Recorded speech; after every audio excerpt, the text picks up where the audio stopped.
We back in the building for a wonderful Wednesday. And we have a wild topic. This topic got a lot of people bent out of shape. This topic got a lot of people in their feelings. What is FBA? Is it a club? What is FBA? Are you defending Tariq? What is FBA? I answer your questions, and then we'll get into some video reviews, and we'll get into some calls. This is a call-in show. Bring all your smoke and questions for FBA. I prefer that if you got questions in the chat room that you bring them to the call. So what is FBA? FBA is black people galvanizing themselves to have a political identity. That's right. I prefer you to call in. I put the link up there. I'm going to start allowing callers on in a minute. I'm going to take my time and go slow with this. What is FBA? What is FBA?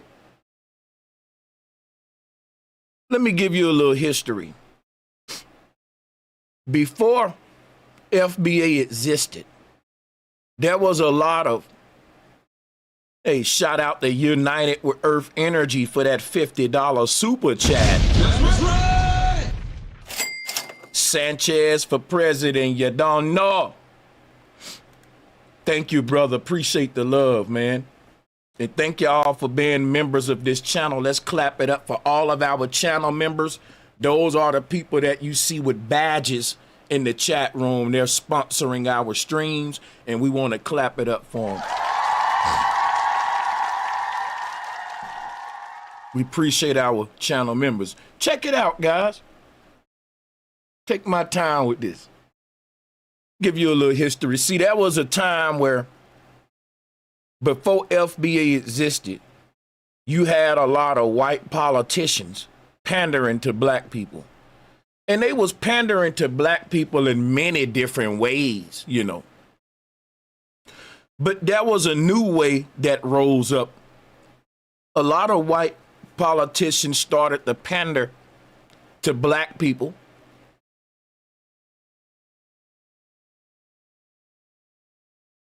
Shout out to United with Earth Energy, gifted 10 memberships, man. Clap it, hold up, clap it up. Thank you so much, brother. That's awesome. And let me just say this. So before FBA existed, you had a bunch of white politicians from the left and the right pandering to black people. And they was pandering to us in many different ways. Y'all know about hot sauce bottles and fake promises and fake plans like Trump's platinum plan and other ones that the Democrats made, and foolish, antics and all that. We get it. The many ways they pander. But there was a new way that came up to pander to black people, and that was to actually entertain and the idea of giving us reparations. I want everyone to listen to me closely right now, because if you call in and you ask something stupid or get in your feelings because you're not listening to this history lesson I'm giving you, it's going to make it difficult. I'm not going to cut you off. You're going to do your thing. But when you're done, I'm going to point out your stupidity. Now, listen up. White politicians started to pander to black people about giving us reparations. This was before FBA or ADOS existed. And what happened with this kind of reparation pandering, a lot of black people were co-signing these white politicians, giving them their vote and getting behind them. That's right. There were groups of black people, man, getting behind these white politicians, empowering their campaigns on local and federal levels, just because these guys was talking about reparations. So eventually what had happened was some smart black men started to do something about it, some political black men. They said, listen, this is a new pandering kind of situation they got with black people where they're promising us reparations and they ain't giving us tangibles. So now you had the birth of ADOS, FBA, and different movements that you don't know about that's about the same thing they're about, but they ain't popular, who said, listen, cut the check or we ain't giving you our energy or vote. Because we was giving away our energy, our vote to these politicians just because they was talking about cutting checks and reparations. Now, mind you, black folks weren't thinking about no reparations. We was just working every day like we know we ain't gonna get no reparations from America. We know we ain't gonna get it.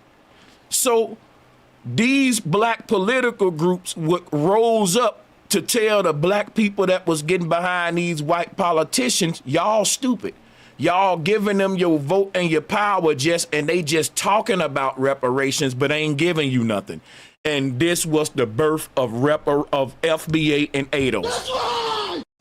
This is how you get groups like FBA and ADOS. These are just groups that's telling black folks, quit being stupid for these white politicians that's making promises to you and you ain't getting it.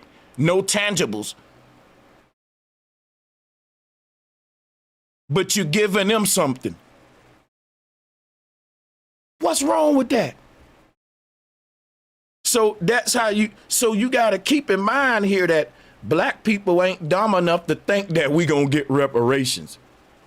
So when y'all say y'all ain't gonna get reparations, that's why FBA and ADOS was born, to tell black people you ain't gonna get no reparations if you keep giving them your vote and they ain't giving you nothing. Of course you ain't gonna get no reparations if you giving them all your power and energy just because they talking about reparations. So y'all coming along late as hell telling FBA and ADOS you ain't gonna get reparations when the very birth of these groups was telling black folks y'all ain't gonna get no reparations. These white folks playing y'all. And see, when you don't know the history, you make yourself seem like a Tether or just a dumb Negro. You act like a bunch of black folks woke up and said, you know what? America may just pay us back for slavery. Stupid. That ain't how it happened. White politicians start talking about reparations and what about giving black folks back what we owe them and all that. And it was winning black people over. So that's how you get ADOS, FBA. These are groups that's saying, look, quit letting them win you over with them false promises. What's wrong with that? That's right. So any beef or questions you got, I'll entertain it tonight. But if you want to know what FBA, what ADOS is, it's finally something black folks should have done years ago, which is get a political identity. Because when these white politicians are talking to us, they're not addressing a group. It's very vague. It ain't like they talking to the Jews or Israel. So if you can make false promises when you're not addressing a specific group, but you talking about a specific history associated with that group, but don't want to directly address them. So that's another thing how you get FBA and ADOS. So we can specify who we talking to. Ain't no underhand plan when it come to the politics. If you don't know politics, you hurting us in a way, hating on FBA and ADOS. And guess what, y'all? I don't even stand behind Tariq Nasheed. People will tell y'all I made a video about Tariq Nasheed because he was in a Puff Daddy video. But this is another thing how I know that y'all don't do research. Tariq Nasheed is not over FBA. FBA ain't got a leader. So to the person who said, what is FBA? Is it a club? I'm giving you some game right now. Get your notebook and get your damn pen out, man. FBA is a lineage. You can't join a doggone bloodline. Either you're born in it or you ain't. It's like asking me, is Haitian a club? No, either you're a Haitian or you're not. Either you're a Jamaican or you're not, man. It's a group of people who don't have a flag and identity saying we just gonna call ourselves FBA for now just for the sake of bargaining in politics because we don't have an identity when it comes to sitting at the table in politics. We don't have a voice. We don't have a list of demands. We ain't telling them what we want as a collective. We don't have nobody to go up there and say, listen, y'all keep talking about reparations, right? But this is how we feel. We've galvanized all our people. They're no longer going to give you their power and their votes just for talking about it. You got to be about it and give us tangibles and cut the check, or you can just talk about it by yourself, but we ain't finna fall into it no more and be just supporting you because you're talking about it. It's no different than if Trump saying, listen, I'm not going to take away your gun rights. But when he get in office, he taking away your gun rights. But him talking about not taking away your gun rights is making all your people get behind him and think he the Messiah. And you going along telling your people, hey, man, Trump taking away our gun rights. He's just talking about not taking them away. Why y'all giving him your power just for talking about it when his actions is this? It's no different than that. That's it. It's no different than somebody saying, look, I'm voting for Biden because he said he was going to give senior citizens more money for SSI. But Biden actually took money from senior citizens. But they still supporting Biden. They still defending him. Saying Biden said he's going to give seniors more money for SSI, and you saying, listen, he's saying that, brother, but he's not doing that. So stand over here with us. We're going to tell Biden, until you do that, we ain't giving you no vote till we get tangibles. What's wrong with that? That's right. Every group got that. That's how the small hats move. Let's start allowing callers on. So I just wanted to answer those questions at first. But I am going to allow callers to come on. But I just want to know where different people stand. Like if you got beef with FBA or ADOS, don't be scared. Come up. You may have legitimate reasons. But I don't really see nothing wrong with these groups. I think that, hey, it's a result. It's cause and effect. And I just explained to you the history of how these groups started. So if you got questions, smoke, debates, any of that, hit the link. I just put it right there. And now I'm going to allow the first caller on.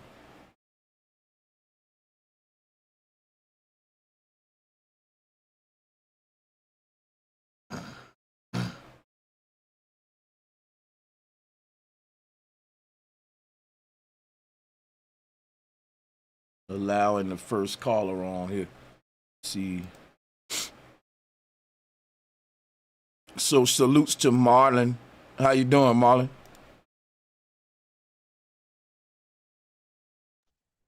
I'm good. Salutes. You the first caller, man. It could have been anybody in the world, but I'm glad it's you, bro. We know we're gonna have at least a good first caller. So yeah, speak your mind. You see what the title is. Do you have any criticisms or smokes for FBA? I don't know if I have criticisms. I have questions, though. I do have questions because I want to know where they're coming from as far as you said, our votes. We're always giving up our votes and chasing that carrot. And this year, we actually had somebody on the ballot who they could vote for.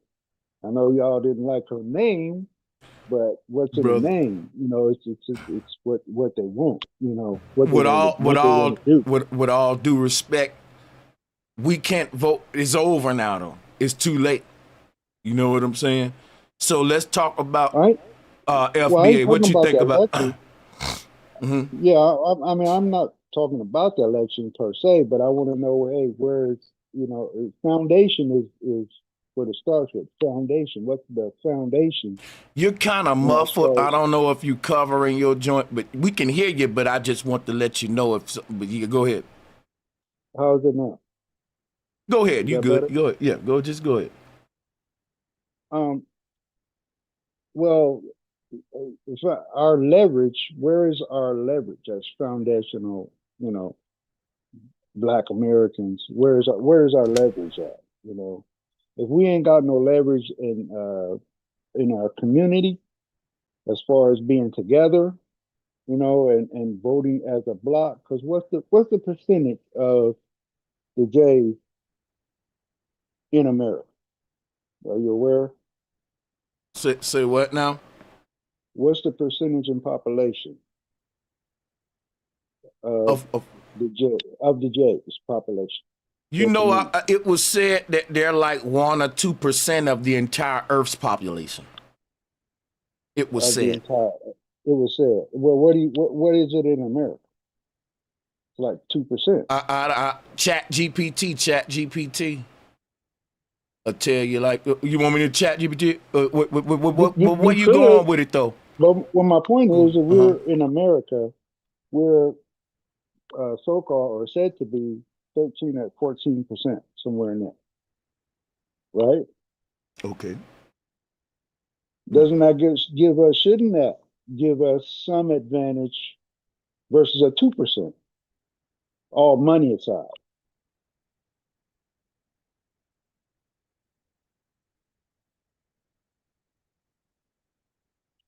Because the point of leverage is, using that leverage to your advantage. We don't do nothing together. We do everything as individuals. And so we got groups, but we don't got that community or that block that makes that 4%, that 14% powerful. You know what I'm saying? If we were all on the same page every time, we'd have leverage. We'd have somebody willing to negotiate with us. But if we divided amongst the red and the blue in more ways than one, then they're not worried about us. We got the red and blue gangs. They don't even have to waste no bullets on that situation. They win it because they against each other. And then you got the political parties where it's like, I don't know, the I don't know what the percentages are on either side, but generally, if you're comfortable, you're probably a Republican. And if you're not, and you got needs, you're probably a Democrat. And I've been pretty much a Democrat my whole voting life, and then now I'm just, I'm voting independent. But when have we, since the civil rights movement, been a voting bloc? You say you had questions about FBA. Yeah, I have questions about FBA. Like Okay. then where's their stance in all of this? I was thinking that somebody FBA Okay, I would be got up you. I there, got you. You want to know the stance? I top got of you. the, yeah, FBA stance when it comes to any political leader, right, is that before we give you our vote, you got to give us everything you promised us. So black folks' stance used to be you promise us something, we give you our vote, and we hope that you give us what you promised, and they never do. So black people took another approach when it come to politics, and I'm totally behind it. FBA and ADOS all day with Brother Sanchez. And I think it's so smart and genius because what these two groups is saying, hey, let's take a different approach when it come to politics. Let's take the approach that the Jews are taking. You just can't tell these small hats something and not deliver. They're not getting behind you until you delivered what you said first. You see what I'm saying? yeah, yeah, And so I don't know how any person who's really for us could go against that kind of political stance. that kind of political galvanization. But let me hear your criticisms for that first point right there, just with that first thing that we're correcting with the way black people collectively moving when it comes to politics, with the fact that you make us a promise, you get a vote. And that changed with FBA, with ADOS. You see what I'm saying? Now it's, you make a promise, you follow through with it, or we ain't even hearing what you got to say for real, for real. Right. And I feel like though the whole process of voting and hoping that they follow through has kind of been failing it, because they ain't really follow through on that promise, that reparation promise in forever. Well, look, I'm gonna play a little video clip.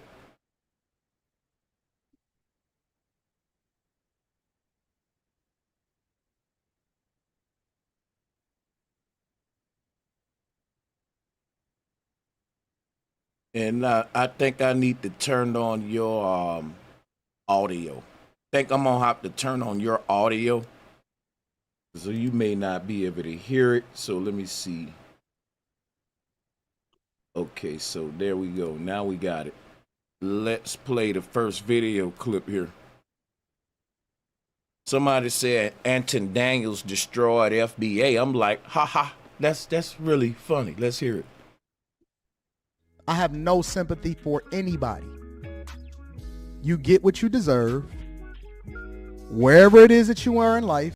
He has sympathy for just pearly things, y'all.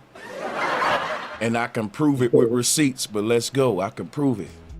That's your bed, sleep in it. I don't care where you were born. I don't care where you come from. I see immigrants coming over here every day from third world countries, outworking you, outpacing you. Now, here's my thing about that argument. I see immigrants coming over here from third world countries, outworking you, outpacing you. Let me show y'all what a third world country look like real quick. Here's my thing about that argument, and you could take it how you want to take it. Here is a third world country. When you say that immigrants are outworking us and doing all that, but they didn't do it on their foundational land, that's what separates a foundational black American from an immigrant, because an immigrant will leave their third world country. They'll leave this behind. See, a FBA person ain't leaving what we built behind. We built this country. And if you look at what we built and you compare it to what the immigrants are abandoning, you can't even compare the two, because we never ran. Think about this now. He said we're lazy, and the immigrants come over here and do better than us, right? Don't you know how lazy it is to run from your own land? And that's like saying, I'm gonna let my house stay dirty as hell, but I'm gonna go down the street and clean up the neighbor's house. That's right. And Anton Daniels gonna call the neighbors, right, nasty, when they didn't even ask the immigrants to clean their house, because they shit was already clean. That's right. They asked the immigrant to clean his own house, because the reason he trying to clean my house is because he want to live in it. That's right. Let's talk the truth about it. Now, I don't like to have these kind of topics, but y'all don't know to hit you talking. You don't know what's going on. And I have to talk about things that I really don't even prefer to talk about, but I got to educate you. I'm a teacher. So check this out, right? When you come online and you try to bash people because they're saying we need a political ideology just like the Jews. We need to galvanize ourselves so that we can have a voice and stop getting played by politicians. But see, the argument is the immigrants come over here and outwork you and you lazy. But see, I was cleaning my house just fine. The immigrant came into my house cleaning it because he don't want to clean his.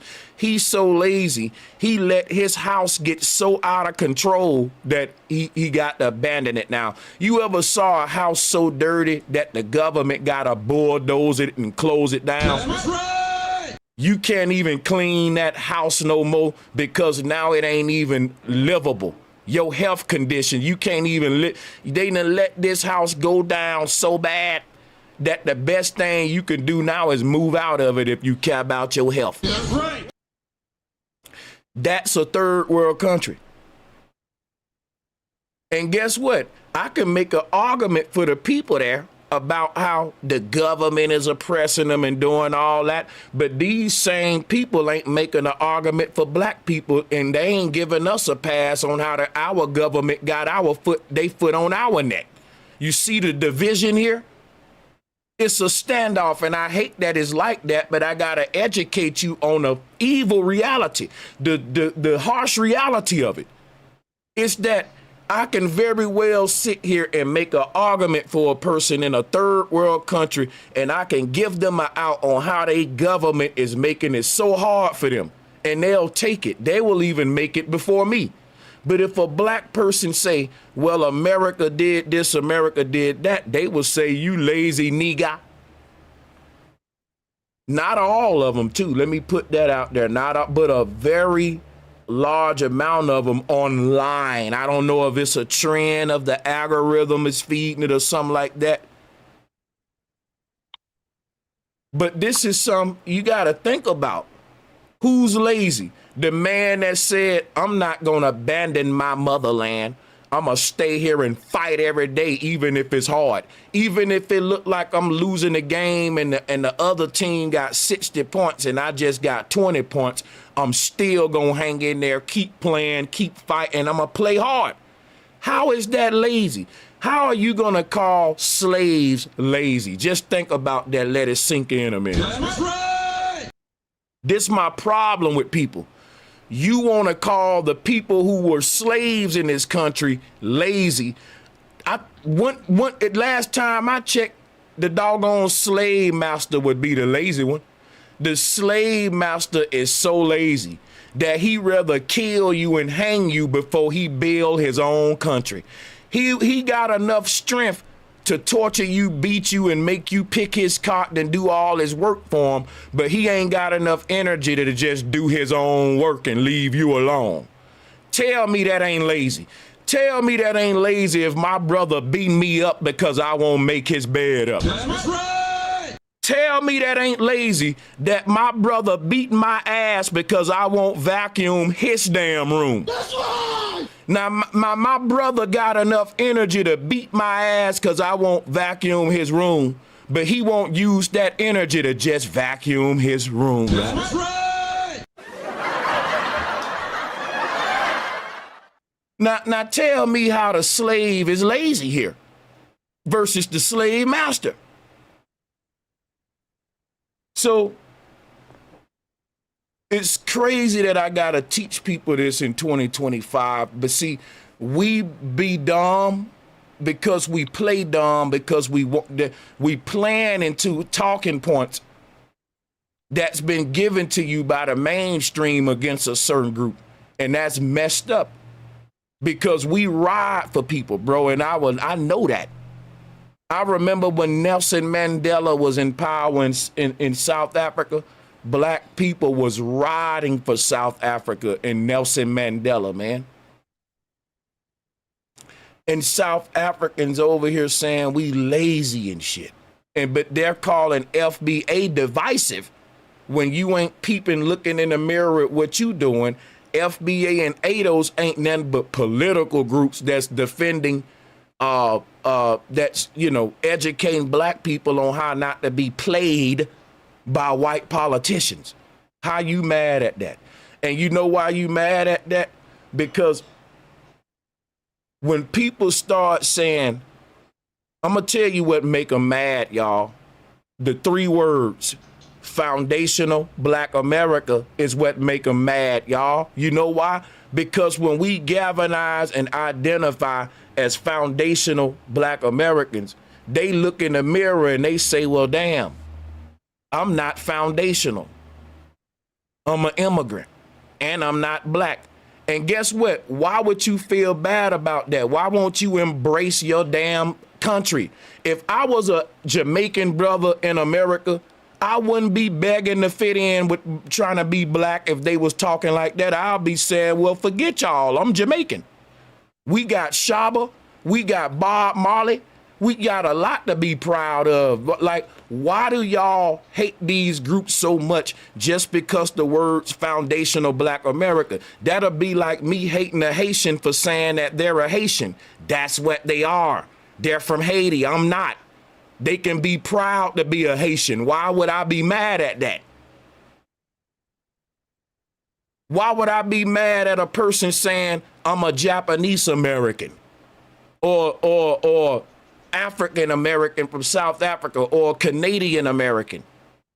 Everyone can have an adjective in front of American, but you can't say, well, I'm a foundational black American.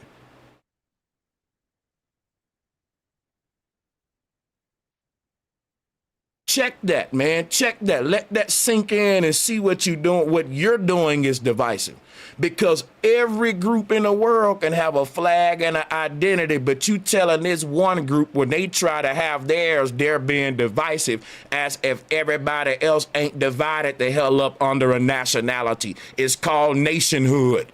We're late to the party as black people. We're late as hell. We should have been had a trying to develop a national identities and a political identity and all that. So what I'm saying is, the reason people mad is because when these immigrants come over here, they don't act like, just say you got a Jamaican American.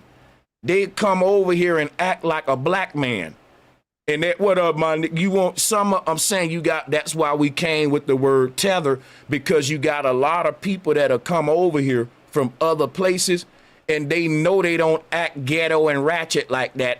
And they will move up in America, exploiting this identity of like the black culture and shit. You see what I'm saying? So the whole thing is, they don't like the words foundational black American. And it ain't that those groups actually insulted them. It's that those three words offends them because they feel like, you know, well, I can't be included in that. You see what I'm saying? Those three words cancel a lot of people out. It slim it down to a specific group. And what's wrong with that? That ain't divisive. That's like us saying, okay, we're now coming with our nationality now. Like, that'll be like you hating on us for having our own political party called a black party or the foundational black American political party. Well, that's divisive, where they already got Democrats, Republicans, Green Party, Progressive. They already divided these political parties up into groups. How we being divisive? By bringing a new group into the fold. That's right. And a new idea and a new flag at the table of the UN to represent a new group who got a voice in the matter.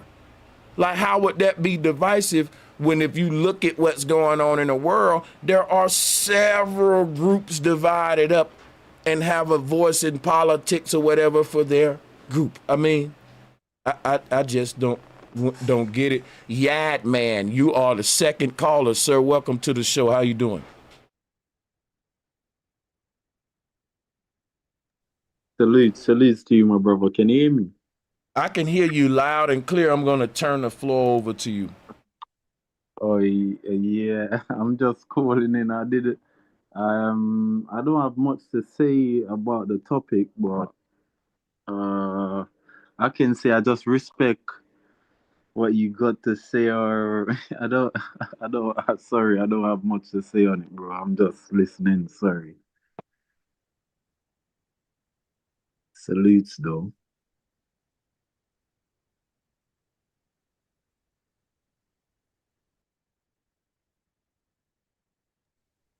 Can you? Hello? Can you hear me? Yeah, I can hear you. I don't know if Santos is muted or not.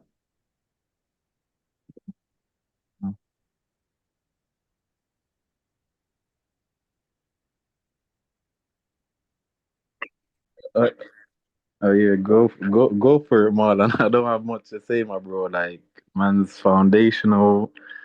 Well, Man's a basically, foundation. You get me, man? Yeah. So yeah.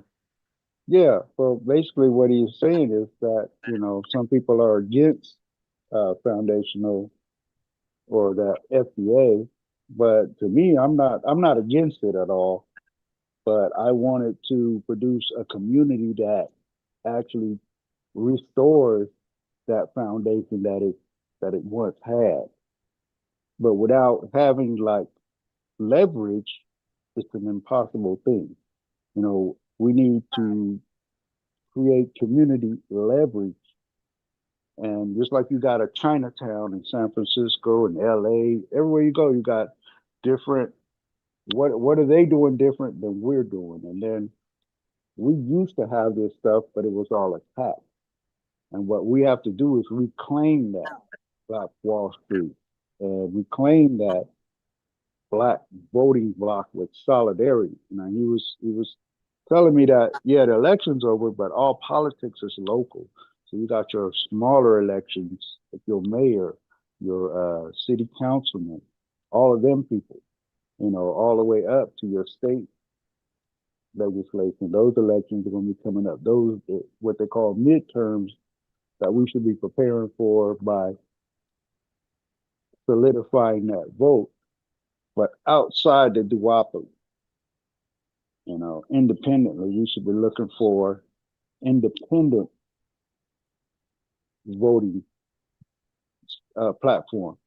Yeah, So I respect it, my that, bro. I can't lie to you. I mhm. respect what bro Sanchez is saying in it, car. When you check it in all aspects, bro, like most of the countries or government, they're against us, bro. So man can't be acting like, oh, what he's saying is not right, bro. It's right, bro. It's fact, in it, like, bro. Yeah, but if they're fighting us as individuals and they're together, you know And what we're I'm saying? fighting amongst each other. Each It's a other, joke. exactly. They ain't worried about us. But when they see us move away from that, well, if one of them parties want that 14% edge, they willing to negotiate with us. I'm back. So yeah, so Yad man said he just sticking around or whatever. So what this time I'm gonna go to another clip, but I'm gonna be dropping the link throughout the show, so don't worry. If some come to your mind, Yeah, you yeah. can Salutes, join bro. later for sure. So yeah, man, Yad man, where you from, man? Where you? So man's from Jamaica, innit? But I live in the UK. And So that's dope. That so I'm you agree with what I'm saying, huh? Yeah, yeah, I know what you're saying, bro. I Oh yeah. can't lie, bro. Like when man's listening, I know people might get in their feelings Mm-hmm. and that, but in reality, bro, it's fact. If man's saying man's FBA, bro, that means man's foundation from that country, innit? And then if I was to say like I'm foundational Jamaican, then bro, man's foundation, innit? Man's from the land, bro. That's where man's from, innit? When you're saying even on top of that, people try to like mimic culture, try to be like. But the only thing is when you were saying we act like Jamaicans, we go there and act black, but I was gonna say like, but I'm black, bro. I can't. I don't know. Maybe I don't know. Maybe it's the way I'm thinking on it, but Can I I don't ask you a know. But question? yeah, yeah. Go for it. What about Idris Elba? I never knew he was from the UK until later, man, because he's like a black guy. Nah, I Yeah. always knew he was from the UK. Maybe because Unless you hear him man in a lived. if you hear him in an interview, but Yeah, all yeah, of yeah, his yeah. roles is like, see what I'm Yeah, saying? but then again, he's an actor. I don't know if he was trying to mimic it, like live in the country, trying to mimic it and try to be like that's different, innit? Like Wait that a would minute. be Wait, wait, like, wait, wait, wait, wait, wait, wait, wait, wait, wait. yeah, go for it. I'm asking a question. I'm saying like Yeah, him doing it in Hollywood is even worse though. You see what I'm yeah, saying? cause it's a part of the psyops, innit? And it's because you're getting paid to exploit an identity that's not yours. So I mean, I mean, think about it. Why would you need a foreign man to act like a black man when you got a black man here? I know, I know That'll what be you're saying. like me being famous in Jamaica for acting like Bob Marley when I'm from like it's just Yeah, I get the narrative. Still, I can't lie to you. I get that, bro. Like, I don't know how people get upset in it. Like, you're a foundation from your land, bro. Like, it- all right, you know what the thing is on top of it, yeah, why people get upset?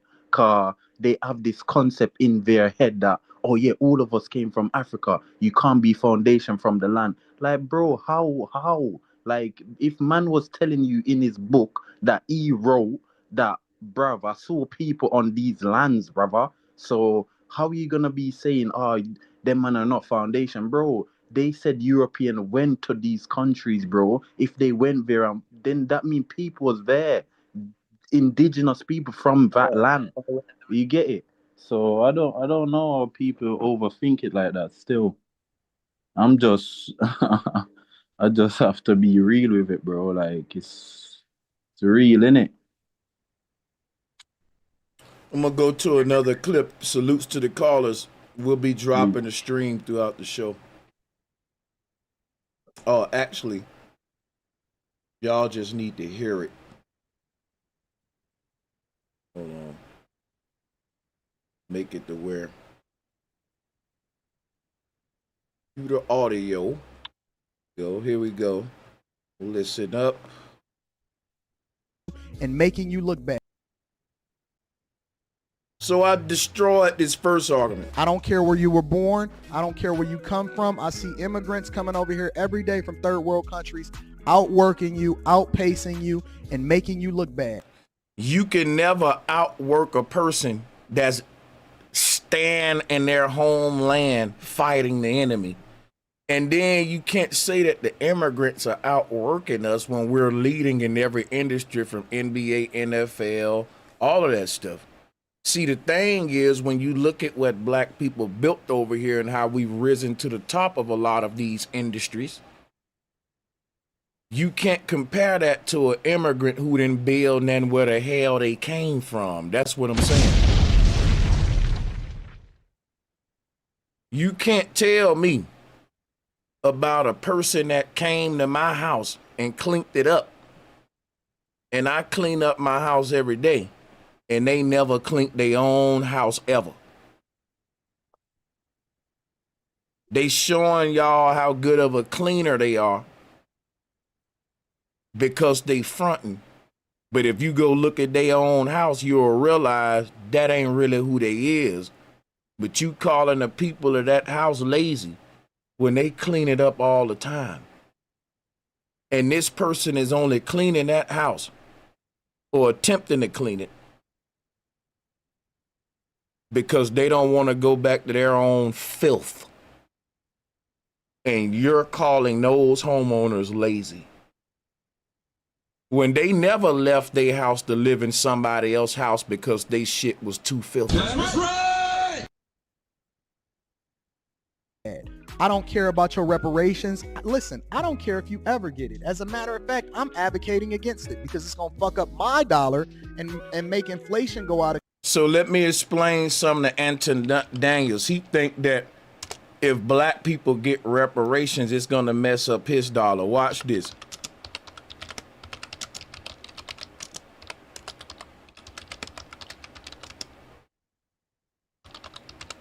Watch this. Now, America, in the history of us dealing with Israel, we've provided Israel with over $260 billion. That's how much money we've provided Israel, and we've been providing this over in the span of a decade. So think about what I'm saying. Over a decade, a little over a decade. Yeah, see, last time I checked, we've been funding them heavily for like a decade. And in like 10 years, we've given Israel, you know, over $260 billion. Don't you know that they can pay reparations out over the span of 10 years to black people? If they cared, they're paying Israel this much money for a war that didn't even take place in America. That's right. And we're asking for reparations for something that took place on American soil, and we didn't even bring up reparations. They brought the shit up first. And we said, oh, y'all talking about reparations? You want our vote?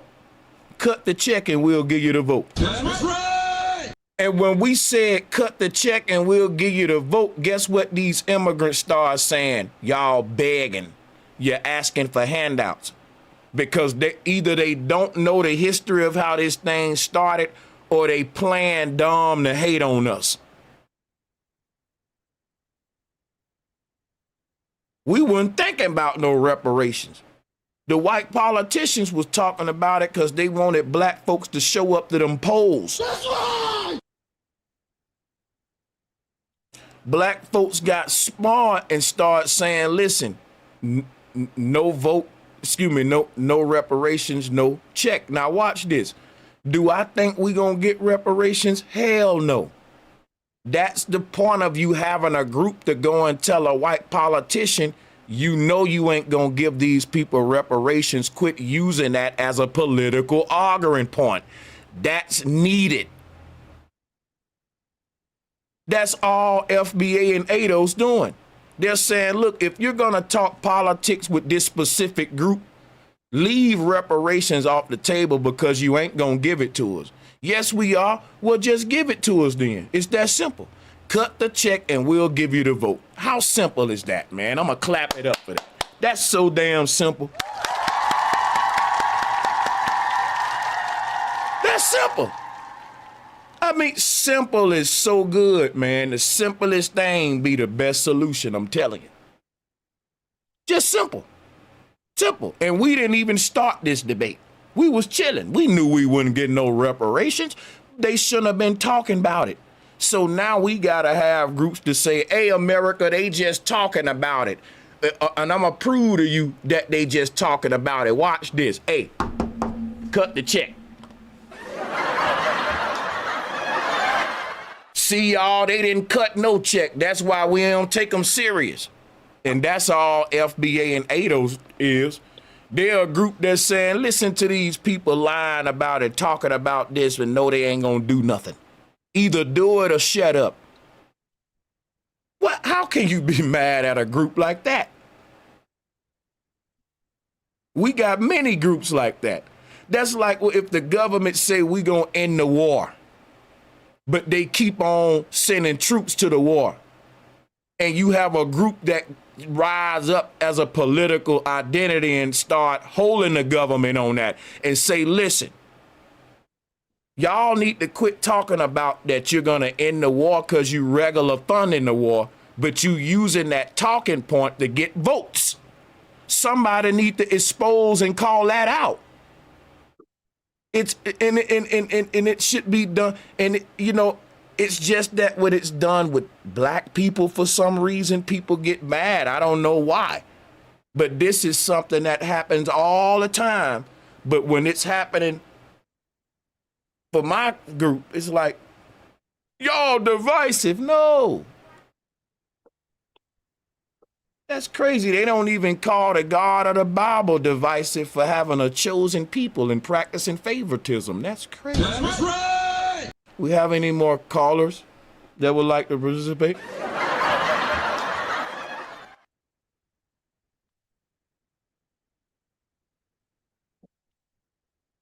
My whole thing is, I don't think we ever gonna get no reparations. But I think the least we can do is control the narrative of it, because before FBA and ADOS, you had a bunch of white politicians they owned the conversation of reparations, and they was using it to get a bunch of our people on their side. It was only till you got FBA and ADOS, it nipped all that in the bud. All those black people that would have been supporting white politicians, they either FBA or ADOS right now. Them was the same black people that was falling for the reparations argument that was made by these scammy politicians. And now them people is saying, you know what? Cut the check or we ain't going to the polls no more. How y'all mad at that? I want to thank FBA and ADOS for that, man. Straight up. And guess what? You don't gotta like Tariq. You don't gotta like Yvette Carnett. You can hate the people that started these things. Just like I got smoked for Huey P. Newton. He one of the Black Panther founders. But you know, a lot of black people tell me, Sanchez, I actually benefited from the Black Panthers. The Black Panthers fed kids in the hood, man, when they didn't have nothing. Like, you know, a lot of folks have checked me for going in on the Black Panthers. And I can honestly say, I believe that the founder of it is an agent. But you got a lot of groups. That's just like the Catholic Church. We know the Catholic Church. Come on now, I don't got to talk about them. But do you know how many people who rely on Catholic charities every day and it really helps them? So my whole thing is, y'all don't get mad at the Pope and the papacy like that. You know, like they got political groups, even with NASA and stuff. It's crazy that you think it's something new for a group to rise up because of a certain political topic. That happens all the time. You got breast cancer groups. You got animal rights groups. You got the LGBT. You got all kind of groups that have a political identity to speak for said group, but you mad at FBA and ADOS. What the hell is wrong with your psychology? Shout out to, what's good, Quinn? Welcome back to the show. How you doing? Welcome back, all y'all brothers. Salutes, man, to the panel. 1 second, broski. All right. I'm going to drop the link. Come on along, sit down with Sanchez, pull you up something, man, grab your seat. Let's talk about it. How y'all doing with these polls out here? We got 76% no. Do you have any smoke or criticisms for FBA? Well, everybody know my community is mainly FBA, ADOS, and our stances.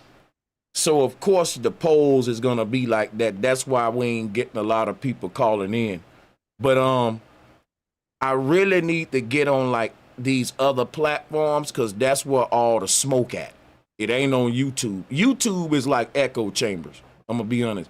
But if you want smoke nowadays, you go live from YouTube and you have your Discord and your TikTok, your other that's where all the debates and smoke have moved to.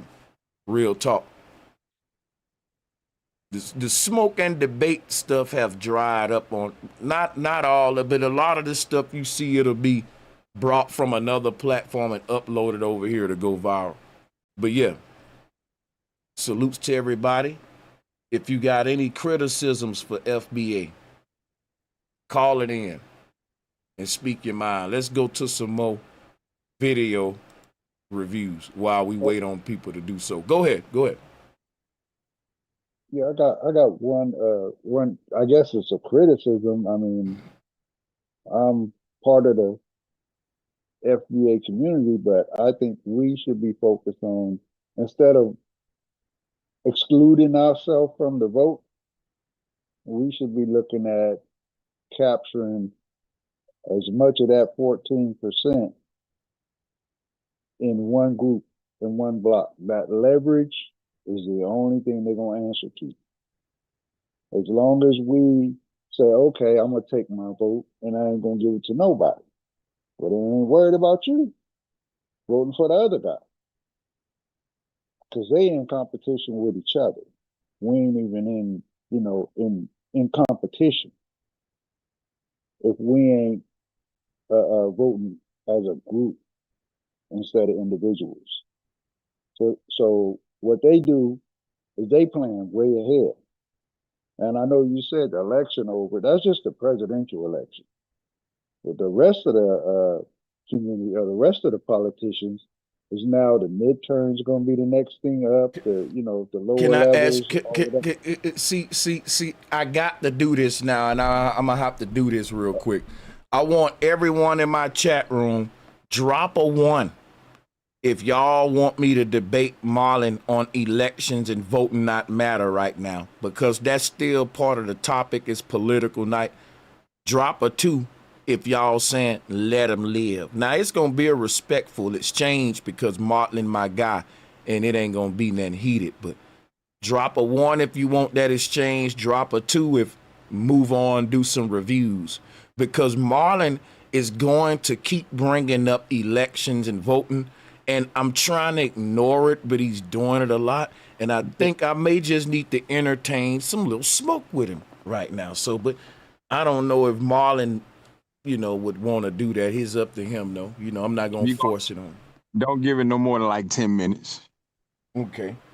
Because Marlon, I'm gonna tell you straight up, your vote don't matter, and elections is bull crap. That's a circus act. It's a waste of time. I know you gonna disagree with that, ain't you, Marlon? Well, yeah, if you're talking politics or you talking government, That's what I'm because talking, Marlon. when you made the argument that Mm-hmm. immigrants left their house Right. and then they come over here and call us lazy, Yeah. right? But they being propped up. They being propped up though when they get here. Mm-hmm. We've been told to grab our bootstraps and do it on our own. But they getting propped up. So it's easy when somebody propping you up, because when they do come in, like they claim all that illegal alien stuff, they looking for people they can hire under the table. Okay. And they getting what do you call that? Benefits, social services, that kind of Well, thing. here's the thing, brother, not to cut you off, right? When it comes to like the foreigners, when we talk about with the FBA stuff, it's kind of like the brother was trying to do that came on first, though, with the Jamaican, and ain't no disrespect to the Jamaican brother. It was like when he was saying, "What do you mean? I'm black." And it's like, that's the part that y'all don't be getting. I'm black ain't just a thing of like my skin tone and complexion. When you say the word black, that comes along with the culture of those tone people that come specifically from America. So it's not like we saying you can't be the color you is. You just can't be the kind. It's like y'all saying I can't be Jamaican or I can't be Haitian, and I can't, no matter what I do. You see what I'm Hey, saying? look. I'm not from there, and I don't come from that. Hey, Okay. look. Hey, let me say something real quick. You can respond for sure. My bad.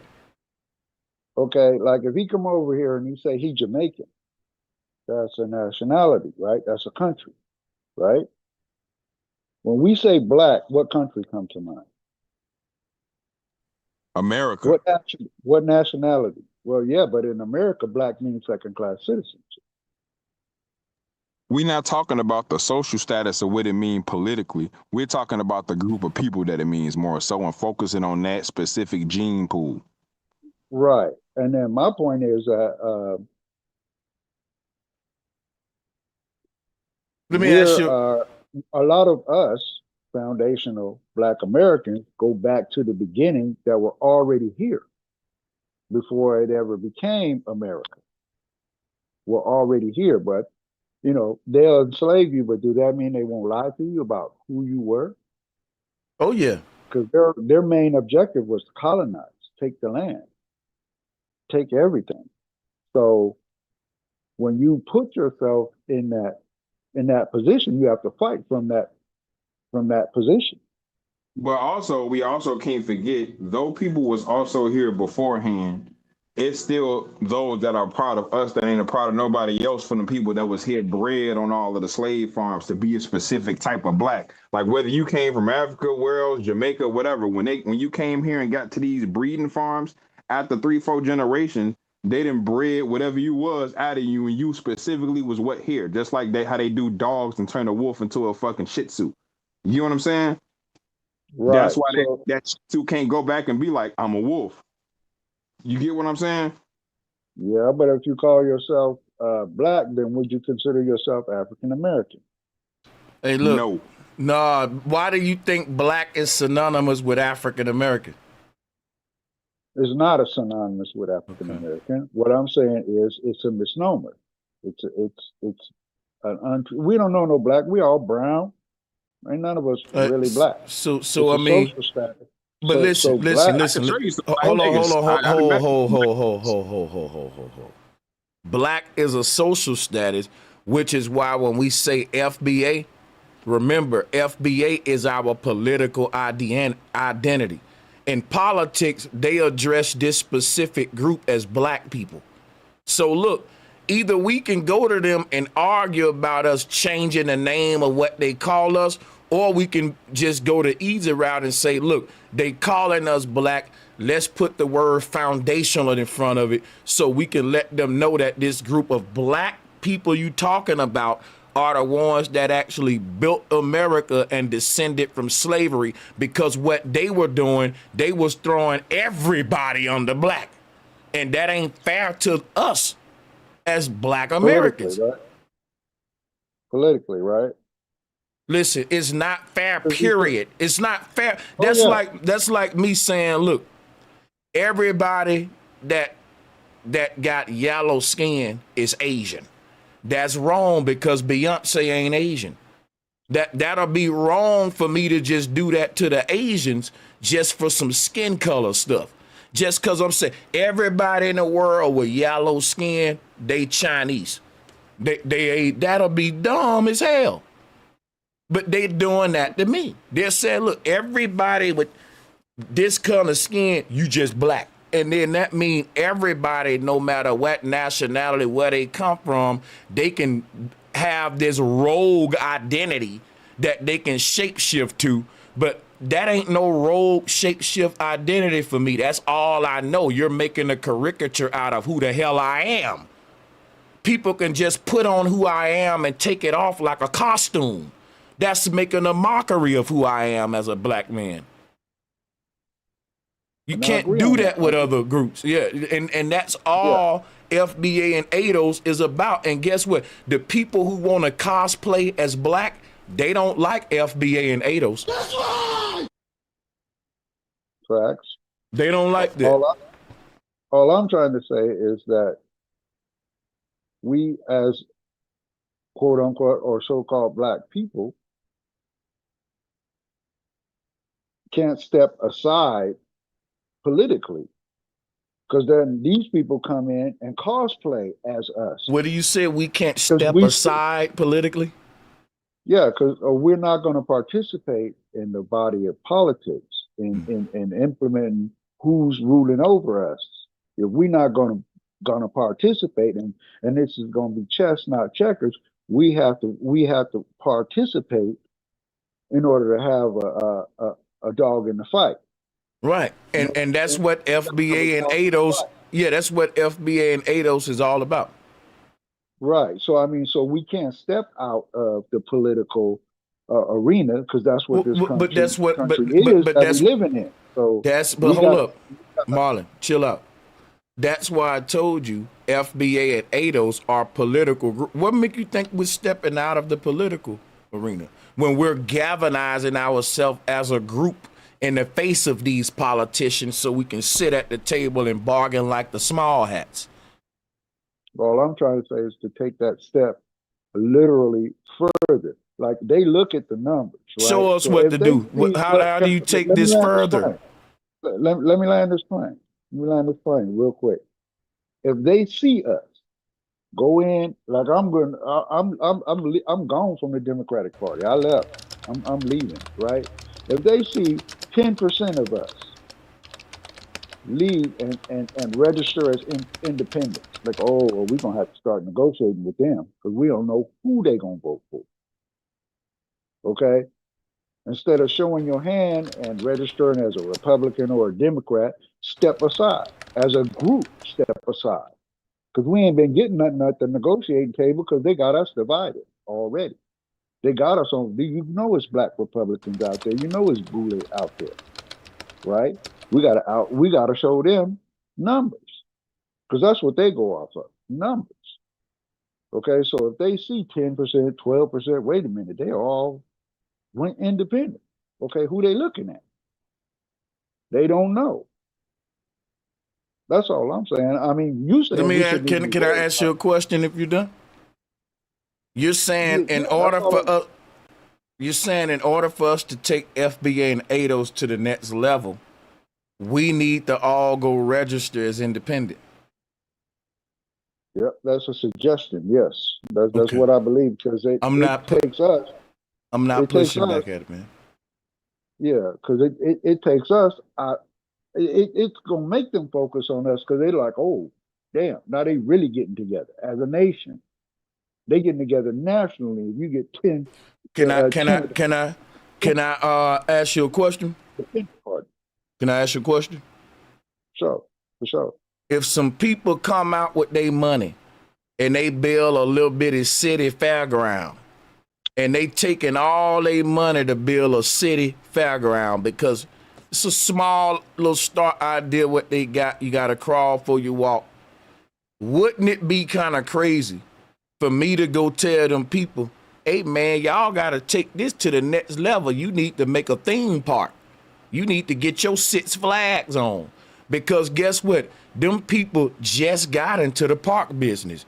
This is a group of people that never had an identity. You should be celebrating. You should be saying, oh, look at black people. Look at them trying to do like the Jews now. Instead, you're saying, but look what you're not doing. Look, but you want to take it to the next level? Go do this. I'm saying, here go a start right here. And automatically with this start, you got people trying to shoot it down and go against it. So you telling us to build Six Flags when we just trying to focus on a city park right now, bro. That's right. And I'm telling you, it took us generations just to get started on this city park. You ought to be clapping that they finally working on that city park. Give them a hand. They late as hell though, but they working on it. But soon as somebody come along and see them now working on something that they should have been doing, they say, but hold up though, but you ain't got a Six Flags. You ain't got that, huh? You ever met somebody like that in your life? It's kind of annoying, right? It's kind of like I saved up for a Toyota Corolla and they tell me, but you want to take it to the next level? Get that Cybertruck. One thing at a time. I just learned how to drive. It's my first car. Get where I'm going here? I get where you're going, but we ain't brand new at this. We've been here. We brand new at it, brother. I disagree, brother. Because guess what? Groups like FBA and ADOS ain't never existed before.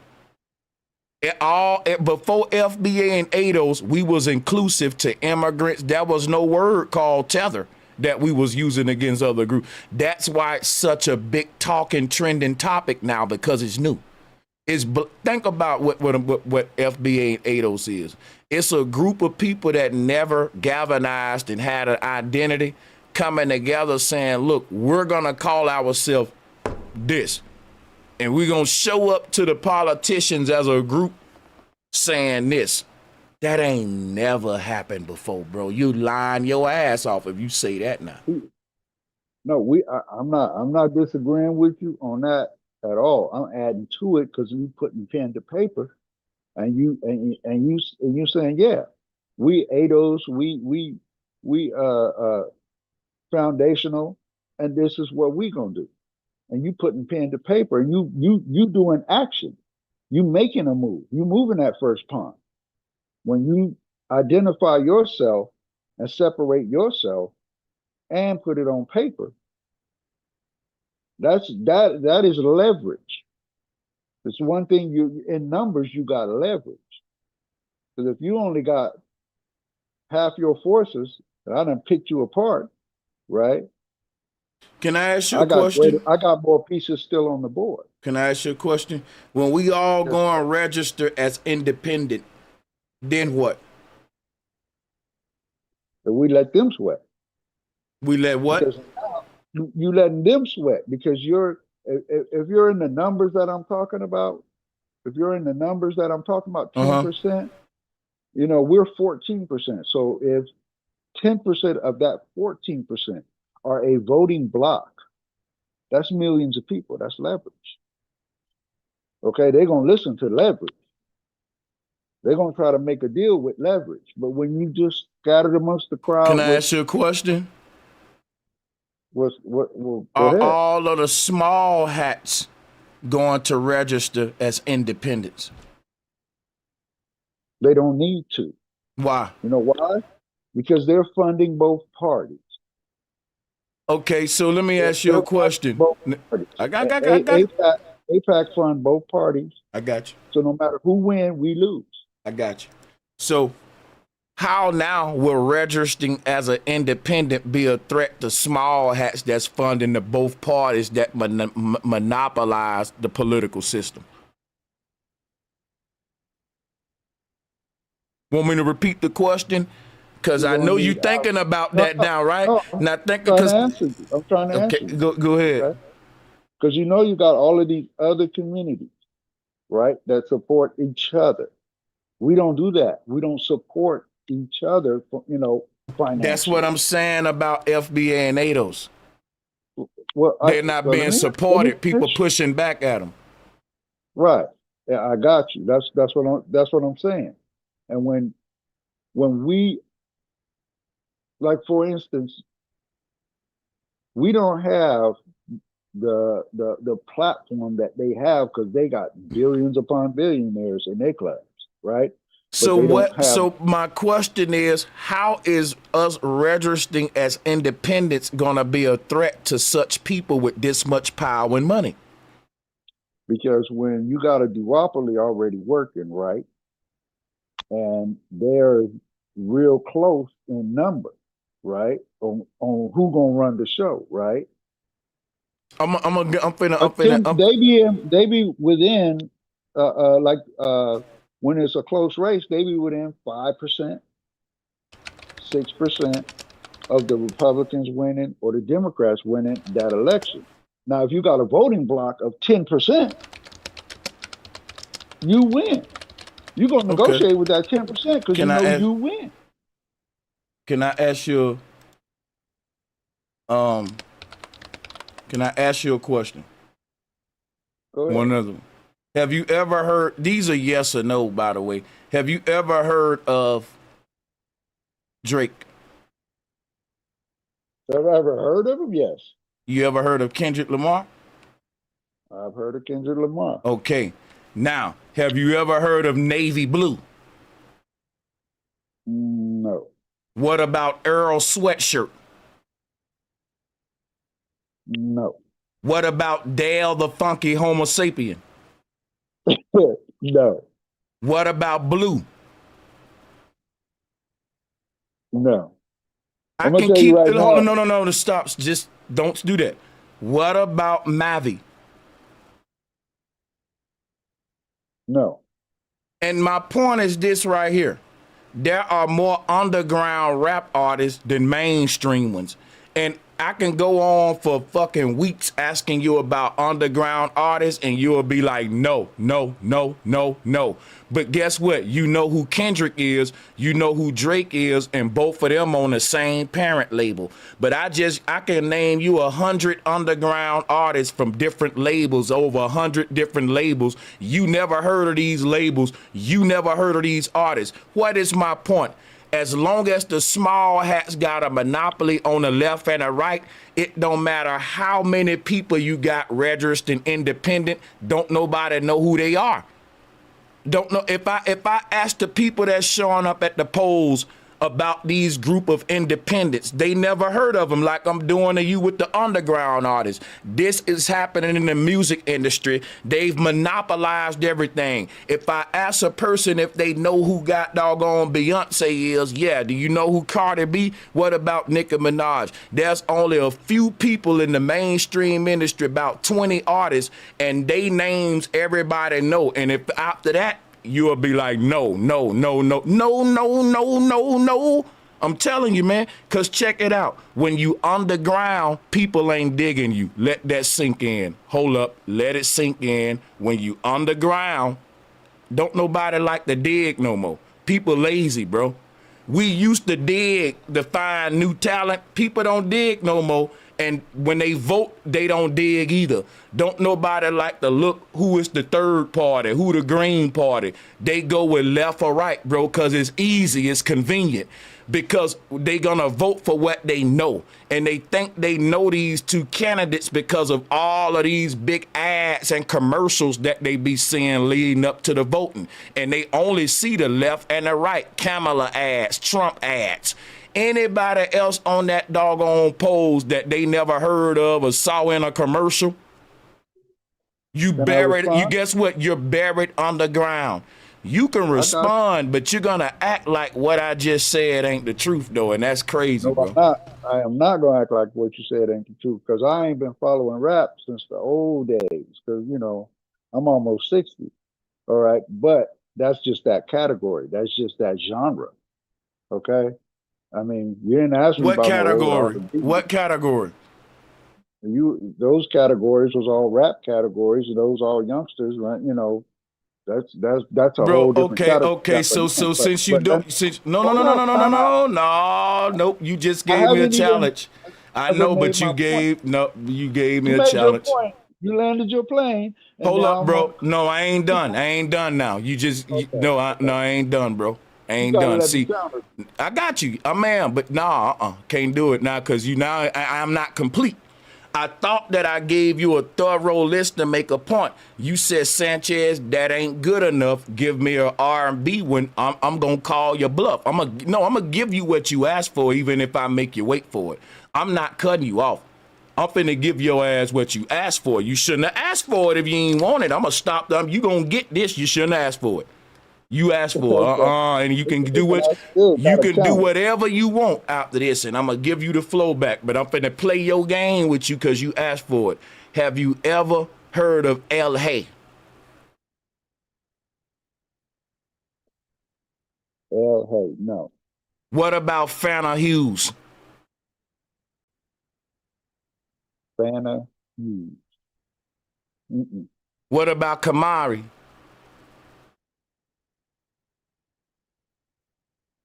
No, can't say that. What about Jayla Darton? These artists, These is are there, listen. These are do R any and of B. these artists, yeah, I'm just going to ask you a quick question. Are any of these artists, you're saying they're all underground or they're all major? Have any of them got a gold record, silver record, or any of them awards for a record? That's my point. What do you think Exactly. underground mean? Underground don't mean you got 2 Pulitzers and 5 Grammys like Kendrick. It mean if you're underground, people gotta dig you up because ain't nobody even checking for you. But that don't mean you ain't talented. It mean people is lazy today. And I agree with that. Now let me counter that argument that to see what music you listen to is a personal choice. When you register, that goes on record and is counted. So everybody that's registered, there's a count that happens. Just because you registered, you're already counted as a voter. Just because you registered. Now, if you registered as an independent, they already know you're serious and you're voting for somebody in that category. Or if they want to win your vote, then they're gonna have to come invite you and open up a seat for you on the table, no Can matter I whether ask you they a heard of question? you or not. Why didn't you know any of the R&B artists? Because you said you don't know because you don't listen to hip hop. You listen to R&B. Guess what you proved? I'm finna play your game with you. Have you ever heard of Music Soul Child? Now, no, but that's not relevant to what I said. It's a different argument. You listen to R&B? I I grew up listening to R&B, but I still would never claim to know every R&B artist, But you even never the ones heard that of that's Music on a low Soul. level. But hold up, you never heard of Music Soul Child? Now that sounds familiar. But Okay, I love, so many things I have to tell you. You ain't never heard that? What about, okay, let me give you, you ever heard but, John Legend? oh yeah, I heard of John Legend. But Okay, I have mostly you, been since the '80s listening to reggae. That's been my main music. But now see, you know if I ask you about all the underground reggae artists, you never heard of them either. My point is when something underground, if you ain't trying to dig it up, you just don't know about it. You only know about what's on the surface, and that's the left and the right. Trump, Kamala, and anybody else on TV with the big commercials. And most Americans just gonna vote with what's on the surface. We ain't finna do no digging and researching on these other mystery candidates. Can me and you agree that on that about our people that we need to change that?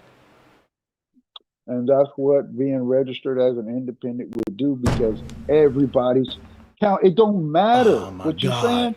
It don't Oh my matter if God. you're registered to vote. You are already counted on the you. They're saying that's like putting your name on a list. Like you ever go to the gym and you wanted to get next, but you know it was 10 people in line, and you got to go over to the counter and sign your name on the list to get your next game up. They know you there, right? You can't be nobody over here arguing in the corner about, how they had their last game and blah, blah, blah. You on the list. It's all official. So when you register, it's an official ballot. That's what it says right on the ballot. I got one right here. And I'm taking this in to the So registrars of bro, voters so and put bro, it on there. So so what I'm can saying so, is they're gonna see them numbers when they start campaigning. They're gonna see that. If they see that many black people went and registered independent, you thinking that ain't gonna make the news? bro, I don't think, bro, they own the news. The same people that you said own Trump, Kamala, the left and the right, they own the news, man. So it may make it if they Uh, want it to. Oh, let me talk. It may make it if they want it to, and if it does, it's gonna be for their agenda, not ours, bro. Like they can't ignore them numbers though. They they can't not. can though. They They can though, can't. But because I'm gonna tell you something right now. Guess how they can ignore them? They can ignore them by this.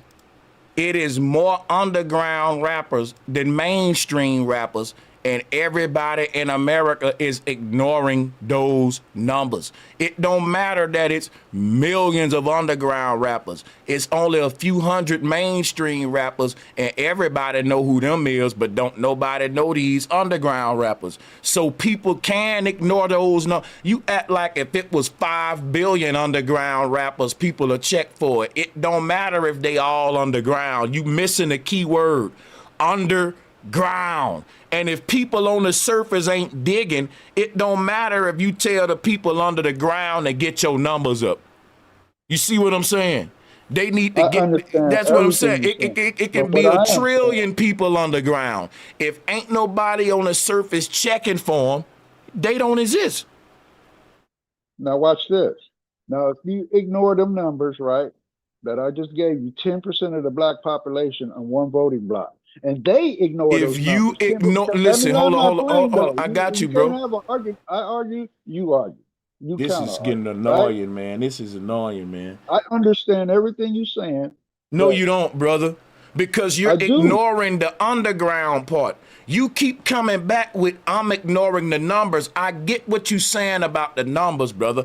I get what you're saying about a bunch of black people registering. You're ignoring what I'm saying about that don't matter if they're underground.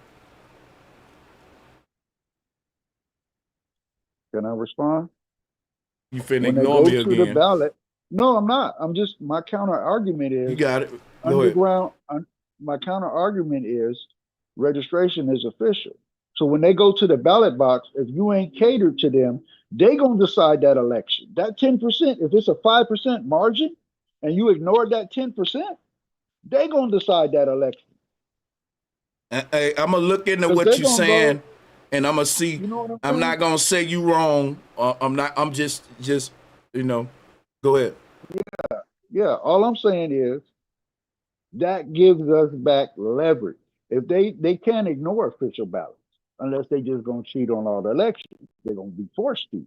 You know, because if it's a 5% margin between red and blue, they don't want us to be to the side and vote without them having a hand. Either they gonna either negotiate with us or they're gonna lose. If it's a 5% margin and you got 10% Can I ask you of the something? population, Why would they need to negotiate us with us? because they want to win that election, they want to be in So power. can I And like ask you? you said, I got you. I got you. Do you think like you said, I'm trying to ask you questions, man. You don't got to give me all that.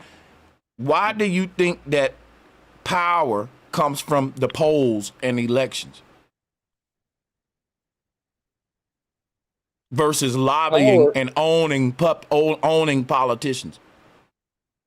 Well, you got to remember, there's a lot riding on the election that is the powers that be. The true power does rest behind the throne. You sit behind the chess set.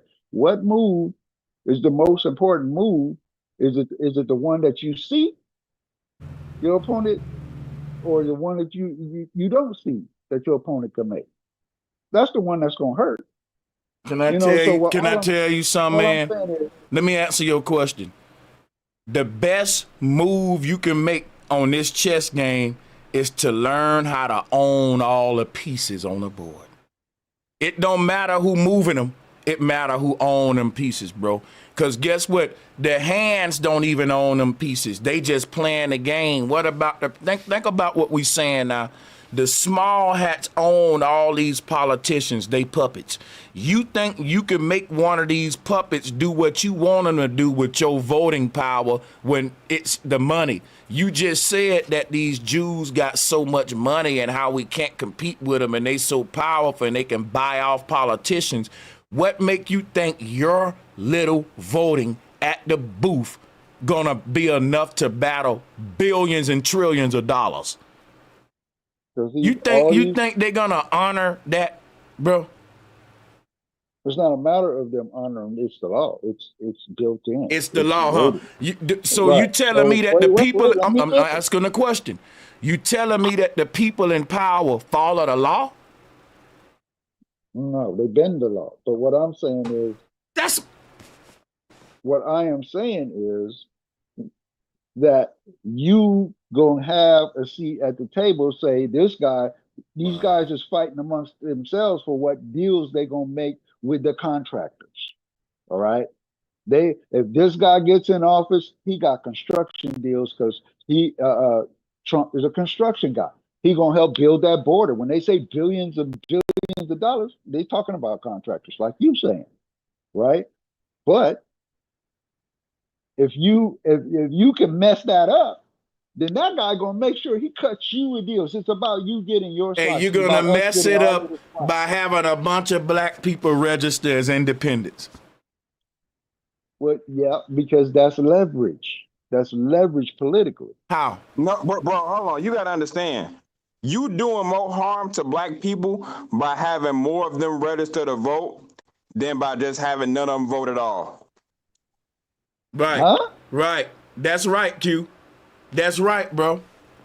That's right. Because you still selling the illusion we believe in a system that don't work and ain't never worked for us, and that somehow we gonna get up there and control a situation we know is owned by the hand that you say is behind the scene.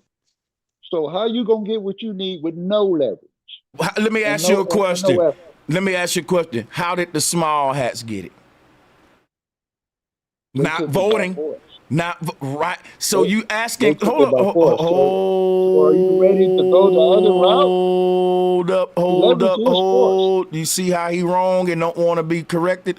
Check it out. The small hats didn't take nothing by force. They took it with leverage because they own the media companies.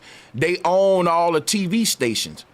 Every TV broadcasting company, all the antennas, radio towers, the small hats own that. Guess what, Marlon? The small hats own the first printing presses. They was been owning and controlling the media for generations, which is why they own all of your politicians. Because guess what? The gateway to the masses is through the media platforms that the small hats privately own. Why you think everybody's so censored and all that? Listen what I'm telling you. If you want to control the masses, your voice got to be heard by all of them. And the only way you can do that is through through their little small few platforms like CNN, Fox, all of the major mainstream outlets that's programming Americans. Guess who own that? Small hats. Guess what? That is power like a mother. Bro, that's the kind of power Adolf Hitler had in Germany, because that's where the TV come from. This is where, when we talk about mainstream media, that's owned by a group of private owned families that we just call as the small hats. And they own all of the outlets to the people's mind, the music industry, all that stuff. Bro, that's a lot of power, bro.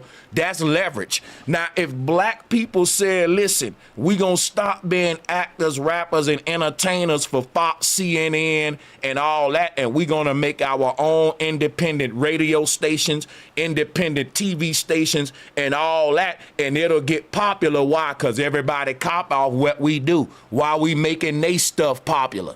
See, when you go to talking like this, they knock you off. That's why when Tupac was 19, he was early 20s, talking about black people having their own political party. Just the concept of you having your own anything gonna get your head knocked off in America. We learned that with Bill Cosby, talking about he want his own doggone TV company. The moment black people talking about we want our own this and own that, you better watch your back. You better watch your back. They'll get rid of you talking like that, because these people is about monopolizing everything, and you going directly against that, talking about, but wait a minute, we want our own. If I'm playing a game Monopoly with you and I want every property on the board, I don't want to hear nobody talking about they want their own property. I want all the property. That's greed. These are the people we dealing with. Never forget about it. And I ain't gonna argue with any of that. But at the same time, though, you gotta research 10% of the population. They're gonna negotiate to do something in those people's favor. We keep sitting here saying that that's not true, but I don't know how you could logically say they would ignore 10% of their population. Bro, let me tell you something, bro. I mean, let me tell you how I can say that's that. leverage. You gonna quit leverage. talking so I can talk, bro? All right. So let me tell you how I can say that, right? No one has ever checked for anything other than left or right. I voted before. And I voted by the commercials I saw on TV and the candidates that was put in front of me. That's why you had to educate us on who Stein was. What's her name again? I still forgot. Look at that shit. Forgot the lady name already, because she's underground. Now think about that. My whole thing is, it don't. That, all I needed to know. All I needed to know. Hey, bro, can you stop doing? Okay, bro, can you stop? Don't interrupt me. I just needed to know her name, bro. So, like I said, you can argue till you blue in the face, but guess what, Marlon? You just wrong. Everybody in the chat know you wrong. I know you wrong. I don't know why you want to be stubborn, bro. That's why I don't deal with people who get into politics. They don't like to be wrong. You don't know everything. I'm right on this one. I'm right on the fact that don't nobody check for things that ain't directly put in front of their faces. You keep ignoring that like a fool, man. It's sad to see. You keep saying, so you telling me they gonna ignore that many people? Bro, you didn't know none of them underground artists I named. Then you told me, well, I don't listen to hip hop, I listen to R&B. You didn't know none of the R&B people. Then you told me, well, I listen to reggae. Let's play the reggae game. I bet you don't know none of the reggae underground artists. You don't realize the fact that you don't know none of these underground artists is proving me right. No one knows you if you under the ground. Come up to the surface, because ain't nobody digging down there. People don't get shovels and say, let's look up all these people that's ain't on TV. You got wishful thinking, bro. People don't do that. I'm dealing with reality. You dealing with Marlon Wells' world. Oh, I hear you, but underground ain't official. What do you mean by that? Break that down. What's not official And about underground? in other words, they ain't on no list, the top 10 list or no. They ain't Right. getting That's played. what They ain't makes them getting played. Right, underground. That's what right. makes them. That's So what I the mean about the invi- Stein. That's what I mean about the Stein lady that you keep representing. That's what I mean about all these people that you saying they ain't gonna be ignored. Yeah, they are, because they not gonna be on no kind of commercials, mainstream media outlets with their campaign. Guess what you told us earlier? You said the small hats fund both sides with the campaigns. They own all the media companies. So if you got let's say 1 million people that registered independent, no one gonna know who they are, man. And you keep saying you think they gonna ignore all them people. Yep. And you can ask that question till you blue in the face, they gonna ignore you. So what make you think they not gonna ignore you when ignoring you is what's gonna silence you and make people and take your power away? Unless they trying to lose the war on purpose, they ain't dumb enough to pay y'all attention. They will ignore you. Even Trump complained about them rigging elections, doing all. Bro, these folks ain't just gonna play their games by the rules and let you win. The moment you about to win, they'll bend the rules, they'll cheat, they'll make it. That's why I said we gotta start cheating. Quit playing by the rules. If I know that soon as I play by the rules, they gonna bend the rules, I'm just gonna start finding ways to bend them myself, because I'm realizing people at the top, they ain't playing by the rules, they finding ways to bend them. And the moment I play by the rules, they find ways to bend them rules. So why don't I become a rule bender like the people at the top and quit fooling myself like playing by the rules this time gonna help, man? because it's chestnut checkers, and what I'm saying is, I'm not arguing against what you're saying. You are. What I'm saying is, two things can be right. Two things can be right. Because if they see all this mass, because when we talking 10%, we talking 40 million people. Okay, our 10% is like, and the voting block, we're still talking about 30 million people. Let me tell you something, man. Any given day. So we ain't talking about just a few people, and they're seeing the numbers on there. So whether People we don't care gonna about that, man. do They don't only care that, about that. well, they care. The people that we talking about care about that. They don't care about that. Not at all. The Not at people that all. we talk about, they care about that, Not because at they're all. gonna have to come up with a plan to nullify it. Not at all. Not They at all. can't ignore it. The plan that they got to nullify is that they already programmed the masses to only check for left or right. So unless these group of people that you saying registered as independent voters start getting their own media companies so that they can boost their campaigns and popularity like the left and the right, don't nobody care what you saying, bro. That's why the Jews run all of, bro, I'm talking.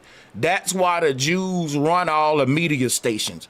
If they can control the messages that go into people's eyes, ears, and hearts, they don't care how many people you got underground at the bottom that the sheeple ain't checking for, bro. That's what I'm telling you. If I ask all of these people right now, have they heard of Martin Luther King? They'll say, yeah. Have you heard of Malcolm X? Yeah. What about Septima Clark? You heard of her before, Marlon? No. Alice Walker? You heard of Alpha Blondie? I'm asking you right now, Alice Walker? No. I'm not a history. And listen, and if you, bro, teacher. bro, my point is, you know who Malcolm and Martin is because that's who they give you. If they don't give it to you, you don't damn know about it, and you keep proving me right, and I'll keep playing this game with you, showing you how much you don't know until you bow down. Because I'm getting frustrated, you know, and I'm being respectful too. I'm being respectful though. Real talk. I got you. I got total respect, bro. I do. But once you get a certain percentage, you are entitled to those campaign dollars. You are entitled to those campaign donations. You are entitled to be on the ballot in every state. You know You how much money still they ain't spend? hearing what I'm saying. Let me go to the No, next I'm caller. not Sir doing your Drop. thing. Oh, You're not hearing me, brother. Sir, you're not hearing the power of mainstream media and the fact that no one checks for the stuff that's not directly in front of them. And that's what I just I don't proved. see how you miss it. Right. Is he keep oh no, missing it, man, and he I know it's there. keep I agree you with you on missing that. it. You But you keep missing it. And what's making me mad about it is you keep saying I agree with you, I'm not missing it, versus just saying I don't agree with you and I'm missing it on purpose, man. Cause it ain't that hard. It ain't even a rebuttal. If you agree with it and you get it, then you like, oh yeah, I see what you saying there, right, Sanchez? They ain't gonna check for us. We gonna have to find a way to compete with the commercials and the propaganda with running our election. If you ain't talking like that, you don't agree with me and you debating me and it's going over your head. Because I'm saying I'm not even shooting down what you saying. I'm saying in order for what you saying to be relevant, it ain't gonna be based on how many people registered independent. You can have 3 black people register independent, but if they got commercials on every TV station, on CNN, Fox, and all that, one of them gonna win the election. It's who in front of the people the most. The people feel like them they only options. It could have been 500 people ran. But if they only see 3 commercials with 3 people, them the only options they feel in their mind. That's the game. That's how they already got a built-in solution for the scam you think gonna work. That's why I'm telling you, in order for what you saying to work, you can't ignore the fact that we still need broadcasting and media. That's why the Jews run the world, because they own broadcasting and media. and the revolution won't be televised. It ain't, but guess So, what? Let's that watch would this, be right? like the Watch this. revolution. If the revolution ain't gonna be televised, then you just prove my point. We shouldn't vote for nobody, not even the Stein lady. She on TV. She being publicized and televised. So you just prove my point, sir. Voting stupid. Ain't no power in it. Because everybody got to end up on TV to get the most votes. And once they on TV, according to you, it ain't revolutionary. So now we in agreement. So now that we both agree that the revolution ain't going to be televised, which means your votes don't matter, which means Trump, Jill Stein, Kamala, none of them no matter, which means vote no matter, going to the ballot box don't matter, everything you just said don't matter about registering as independents, because those independents are going to need to get on TV, sir. And once they get televised, it ain't revolutionary. I agree with you on that. So we wasted time. You see, if you felt like the revolution ain't gonna be televised, you just wasted all our time this whole time. Cause that mean everything you arguing about registering as independent, you saying that the people in power, you told me earlier, you said, so you telling me that ain't gonna make the news? You said that. Them was your words, bro. I got good memory when I debate. You shouldn't do this with me. I don't look for these. I try to just have neutral bills. Y'all try to jump off and do this with me. And I'm going to respectfully dismantle you like I'm doing now. Your words earlier was if we had that many people register independent, it'll have to make the news. It'll be so big that they can't ignore it. But now you just said a revolution won't be televised. Bro, you was shooting yourself in the foot. We ain't the only voters. A lot of people didn't. Are you going to realize how you just contradicted yourself, or I'm going to mute you and boot you? I ain't going to keep playing this game. I think you trolling now. Can you just admit that voting ain't revolutionary? Voting is not a revolution. I need you to understand that, whether we all did it or not. I do understand that voting itself is not a revolution. Okay. Yeah, I do it's actually submission. So to vote is to submit. But for you to say I'm not going to participate, then you got nothing to complain about either, unless you doing something. Bro, here's the thing though. I don't have to vote to complain. My rights to complain is in the Constitution and freedom of speech. Voting don't give me a right to complain or not complain. I disagree with that. People who vote can't complain because they got what the hell they asked for. People who didn't vote can complain because we didn't ask for none of that crap, but got it anyway. And you gotta understand, man, when you vote, Fucking crazy, man. it means absolutely nothing. Like you voting for who? It's like how many you said, man, that 10% is 40 million, but they only giving you 4 candidates. You mean to tell me 4 candidates and 4, that's lopsided. It should be 100,000 people I can vote for. And like bro said, the reason why you can't vote for them, because you don't know them. The person that put the most money in their campaign will win the election. But here go the trick to it. Both parties is going to do what them higher ups tell them to do. So if Trump get in, they going to do still what they're doing.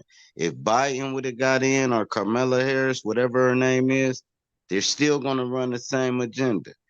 And then they'll have you thinking you're part of the system by letting you vote. That's all voting is, to make you think I chose him. You ain't choose nothing.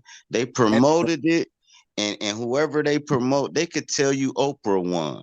And you'll be like, ain't nobody vote for Oprah. Marlon, give No, the they mic gonna a tell break, you man. You don't everybody- have to get the last word on everything, too, brother. You've been wrong. Sometimes you just got to realize when to fall back. I'm just giving you some good advice. You don't have to take it, though. I ain't going to stop you from getting the mic. Well, no, I just at some point you have to agree to disagree. But like I said, Should have been do did some that. research. You said you was going to do some research on what I said, as far as No, man, you agree that the revolution won't be televised. it So won't be televised. cool. But I'm And talking about the fight, though. The fight is the for fight political ain't going to power. happen at the ballot box, my brother. It's not. Oh no, that's the revolution that ain't gonna happen at the ballot box. Okay, well, all I'm saying is All he you won saying in a is vote for landslide. these He won motherfuckers. in a landslide. Ass. Trump won in a landslide in all the swing states. Okay, in a landslide, all the swing states. That's why he ran the electoral college. He just slaughtered her. She thought she was winning. Can I say something, bro? She Trump actually thought she was won winning. because they knew he was gonna be in office years ago. This shit scripted, bro. It's written out in advance. You think this shit going on random autopilot when he get this whole shit scripted out? The people in power know that they can't leave nothing up to randomness when you're a real economic tycoon. You need to be able to plot numbers over years. You need to be able to predict numbers. Any business owner will tell you that. They're ahead of us by years, bro, because they know what the future is. It ain't that they're prophetic. It's that they're planning it out in advance and manifesting it. They're planning the future. And if we don't know the plan, we think they going on autopilot and it's just random events unfolding. Those kind of people, we really can't talk to you over here. You're thinking that the actors on the world stage ain't acting. It's all scripted. That's number one. Let me say something about number two. Another brother said in the chat room, the revolution will be televised. No, the hell it won't. And guess the dumb argument that people make. We got cameras everywhere. Bro, if something is really revolutionary happening out in the world, they will never let it make it to television. That's my point. My point is, if you see it on ABC, CNN, and Fox and all that, it ain't the revolution. It's more like Black Lives Matter. Now, guess what? People who think the revolution gonna be televised, them the same people who think that Black Lives Matter is a revolutionary group for black people. They'll make an argument like, Sanchez, the revolution is being televised. Look at Black Lives Matter. Look at them like, bro, that's the fake revolution. They got their own version of the revolution and it's safe for TV, for entertainment purposes and NFL and NBA games. It don't get white America uncomfortable. the dance revolution, and that ain't no. You think that's the revolution being televised? Silly as you. Silly as you. Stupid. You're silly. It's like I can't imagine a motherfucker beating the shit out of my ancestors for years and doing all these horrible atrocities, and then us sit back and thinking we finna revolt or do a revolution by dancing and singing. Wow. Hey, dig this, man. People, but let me go ahead. You got it. Let me say one more thing. People act like the revolution ain't being televised because we never had the equipment to record it.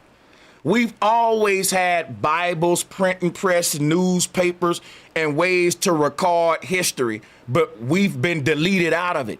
To say that our revolution is going to be televised is to say that our true history is going to be recorded, and we know both of them is a damn lie. The people that control the media outlets, they had to listen, they act like the revolution ain't being televised because we didn't have cameras that can see it. Bro, don't make yourself look retarded like that.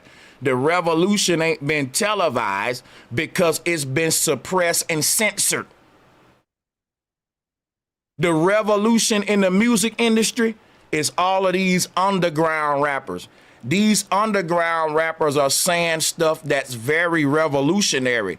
People who are Kendrick Lamar fans, guess what they were saying when I was like, why didn't Kendrick say this or say that? Guess what they were saying? Kendrick can't say everything. You know why? He's mainstream. When you're an underground rapper, you can say as much as you want without getting silenced like Kanye West, who's part of the big mainstream.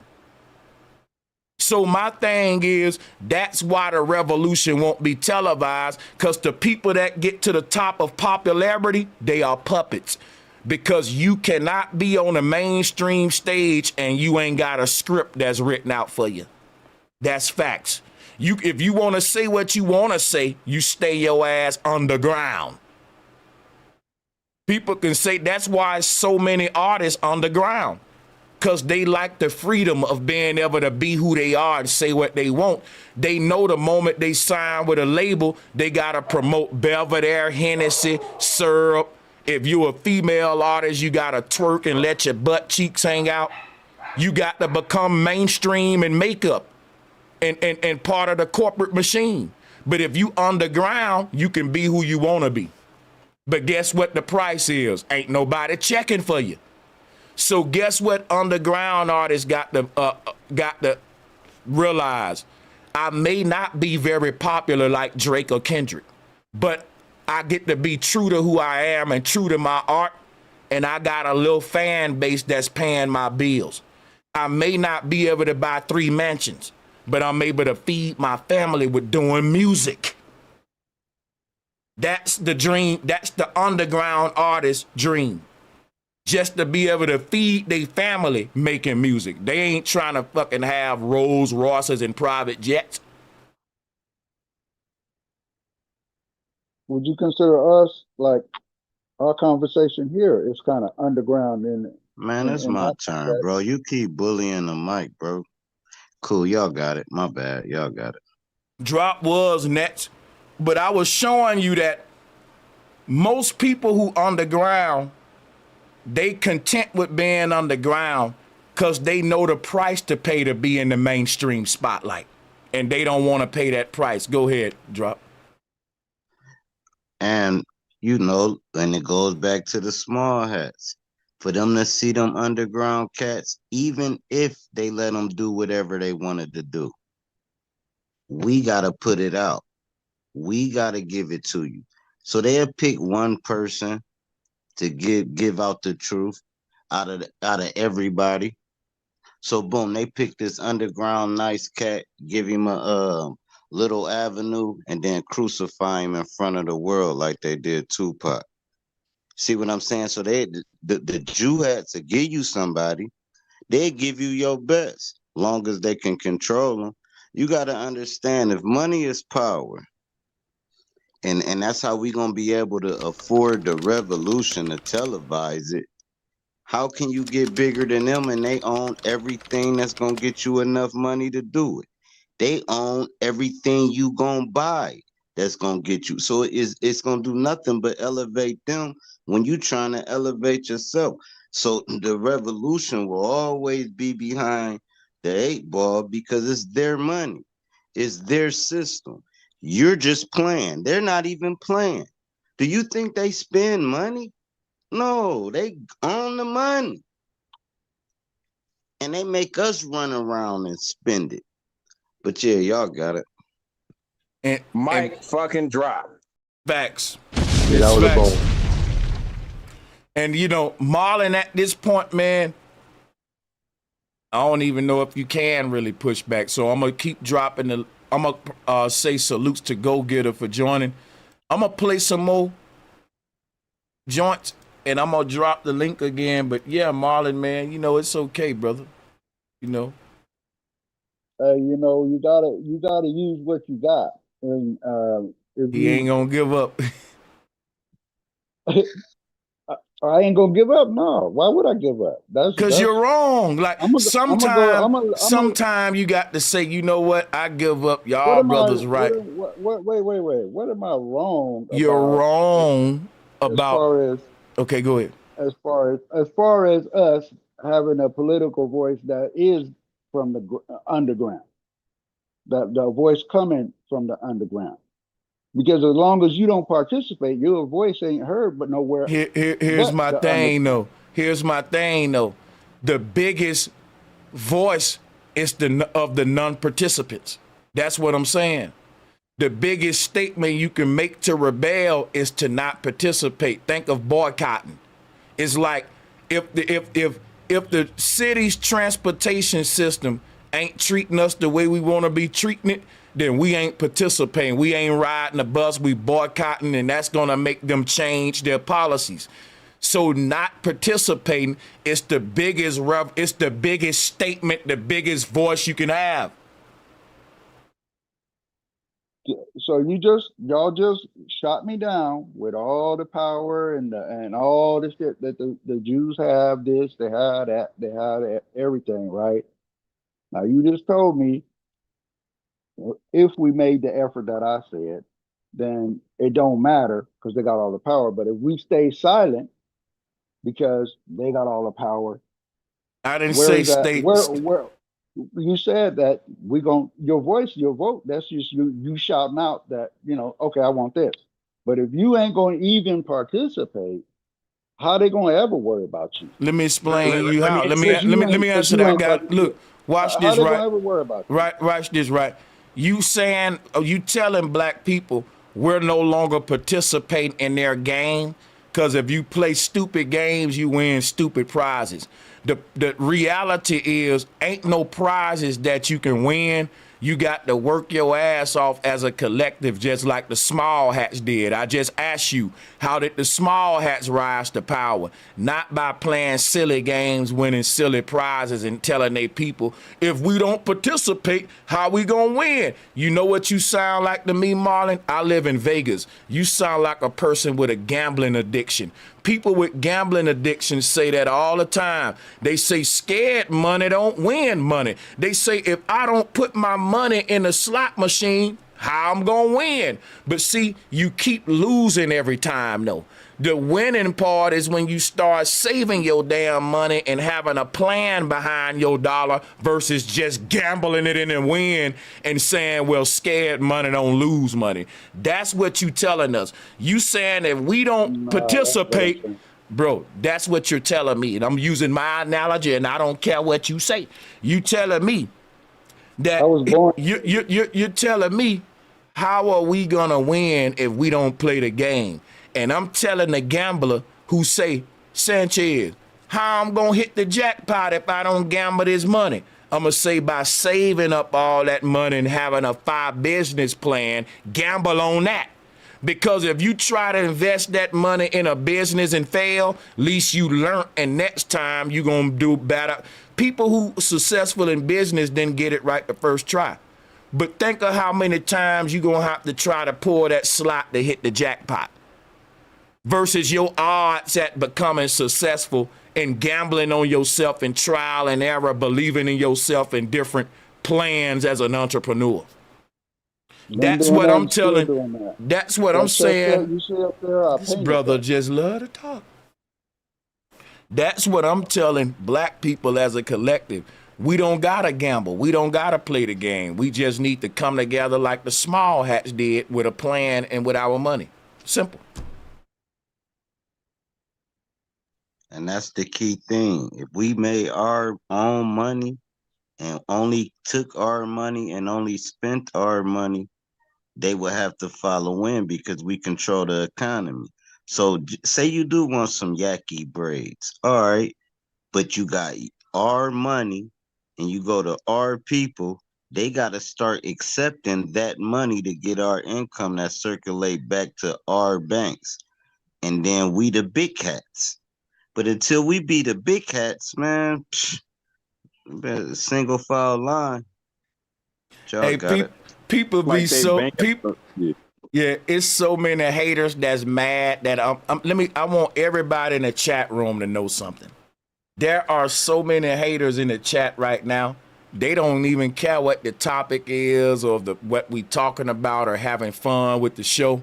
They mad that Sanchez is simply making money debating politics and science and stuff. So this what I want everybody to do in the chat room. Hit the Cash App, hit the super chat, even if it's only $1, and let's just make the haters mad as hell because people need to get over it. Sanchez is gonna make money providing content, and it don't matter what you say or do, people gonna support me, buddy. And you can hate on it all you damn want, but this is a thing, how they right? mad at a nigga getting money like this though. It's like out of all the niggas you could be mad at getting money, and for what reason? You mad that a nigga's getting money voluntarily for people who have a choice over some truth. Right. It ain't like this nigga snatching money out niggas' pockets. These niggas are giving this nigga this bread because they feel like he deserve it. Not because a nigga saying, hey, give me this bread. Ain't nobody got to do shit. It just shows you the love and support. And at least somebody should get some kickback for all of this time they spend waking motherfuckers up and shit, helping motherfuckers critically think. Niggas make your kids critically think more than these schools do. Look, we can use this as an example. That's black folks' problem. You know the dude that was biting a banana and said, man, I don't like that shit. That's niggas' mentality, man. You start coming up doing something and you in they lane, oh, they pull you back. Man, don't no other race do that. They collide with you. They merge with each other. They be like, okay, Tommy over here with a muffler shop. I got a muffler shop. We can merge them together and we got super mufflers. Now, black folks, I gotta be better than that muffler shop up the street. My car gotta be better than his. My blunt gotta be fatter than his. My pants cost $1,000. You dumb for spending $1,000 on some pants to try to show me out? When them rich folks laughing at you because you done went and gave the small hats the money, $1,000 for a belt. You actually went and bought some glasses too, didn't you? Them glasses ain't owned by the people. I wouldn't even care long as it's mom and pops. Spend with them. I don't care what color they is. But once you keep spending with the Walmarts of the world, bro, they gonna keep getting bigger and bigger like the blob. You gotta go ahead and go to that store that's around the corner that still look like it's in the 80s. Go there and shop. Still, never mind, y'all got it. Yeah, so that's my whole thing too, and we gonna ignore all the trolls, man, for a minute. And we're going to shout out to the brother Easy W. Welcome to the show. What you got for us? Before we go to you, Easy, let me show some love. I appreciate the donations. Let me read these super chats so we can piss these haters off just a little bit real quick, y'all. Hold on. Let me say thank you so much, Love Star, for your donation. Thank you, brother, for your service. It's definitely necessary. It's a hater right now with a revolver to his head, Love Star, because you said that now. He's spinning the doggone thing. He got the Pookie look on his face with the crunchy bottom lip, Shout out to John. He said, much respect, Sanchez. That's another donation, hater. By the end of this list, a hater gonna commit. Stop.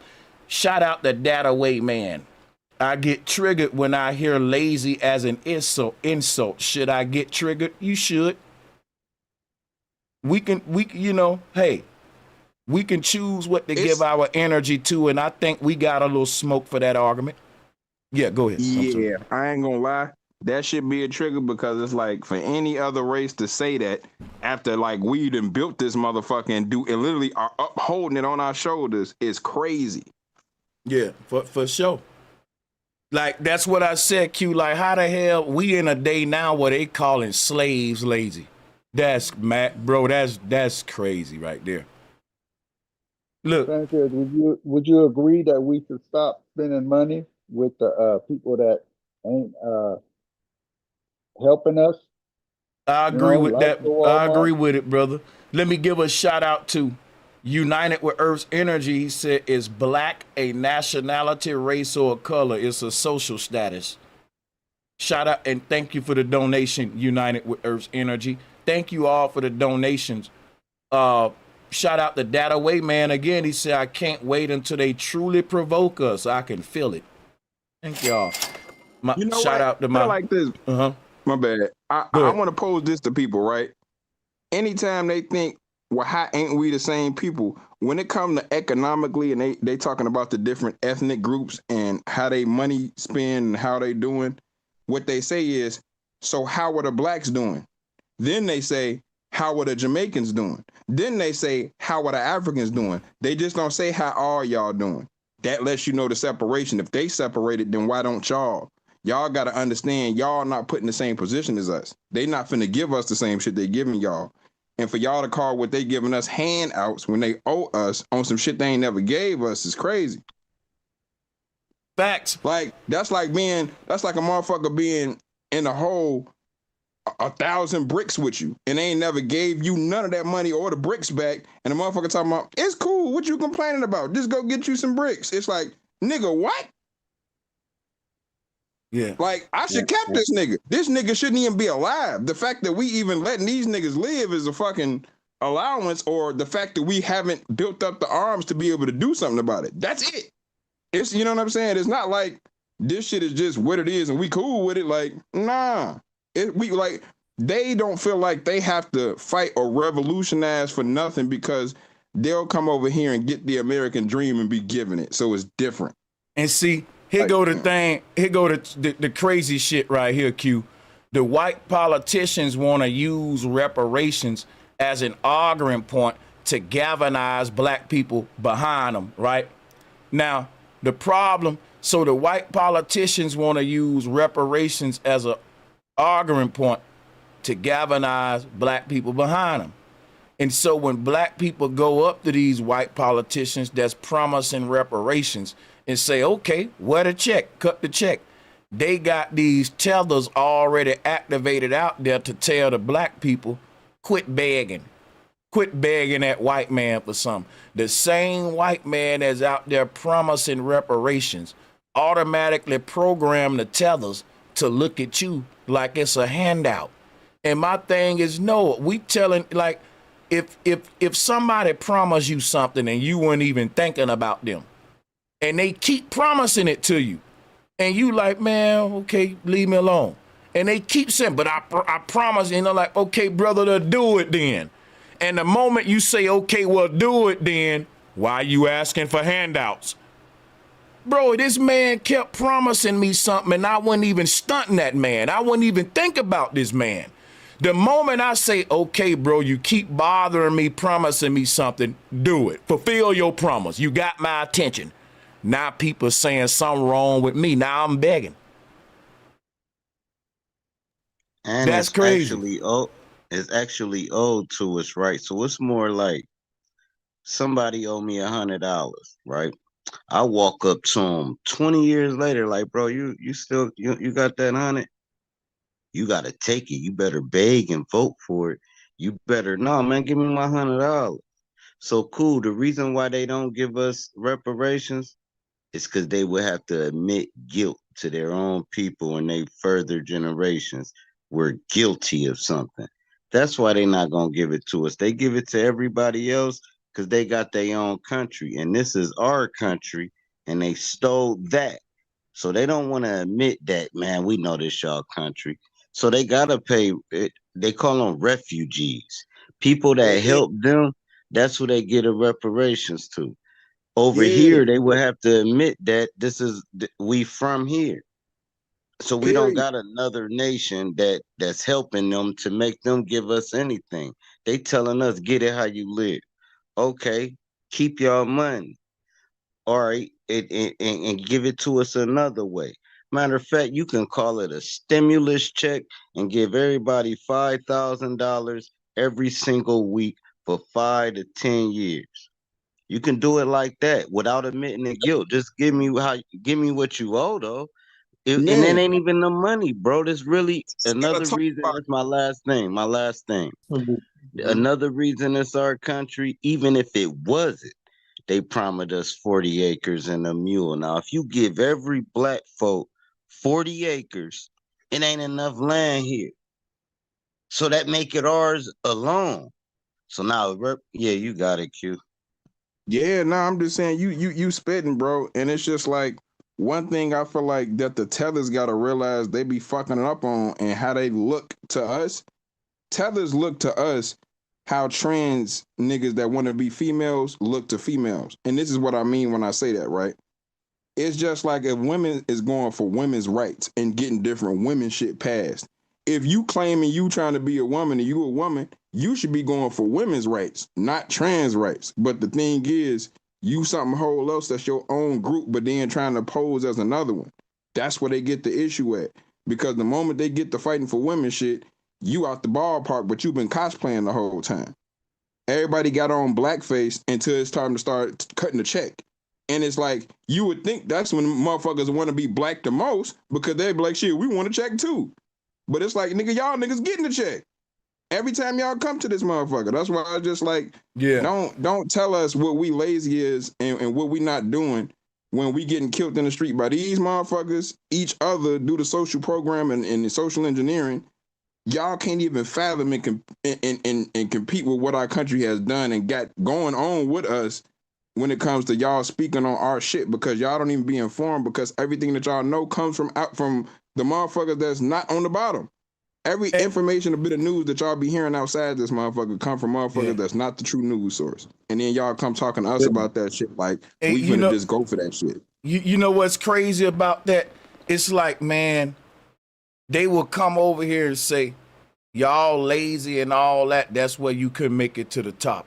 And you can very well, as a black person, telling them coming from a third world country, well, you lazy as hell. That's why you didn't make it to the top of your third world country.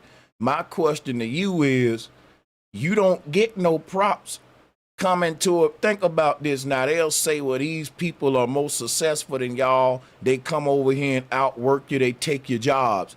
And that's because black people are saying, we don't want these bull crap jobs no more. We've been blackballed in the higher places in America. We trying to be CEOs. They just started allowing black quarterbacks in the NFL a few years ago. Like, we fought our way to the top of America, and that ain't lazy. But see, what it is when a person start demanding more, when we say, look, I'm tired of these little measly jobs. We built this country. We want to be able to be in high positions in these industries. Then the immigrants will call you lazy because they acting like you don't want to work. We just don't want to work these bottom jobs that y'all are so happy to get as immigrants. You see what I'm saying? We've worked those for over 400 years. Hey, not to cut you off too, to add what you're saying too, Sanchez, it's like we ain't trying to do that because in this country, because we citizens, we got real stake in being in some of these offices or some of these positions. Y'all coming in as foreigners, knowing you're not finna get the rule over none of this shit here. You just here to enjoy the Right. spoils.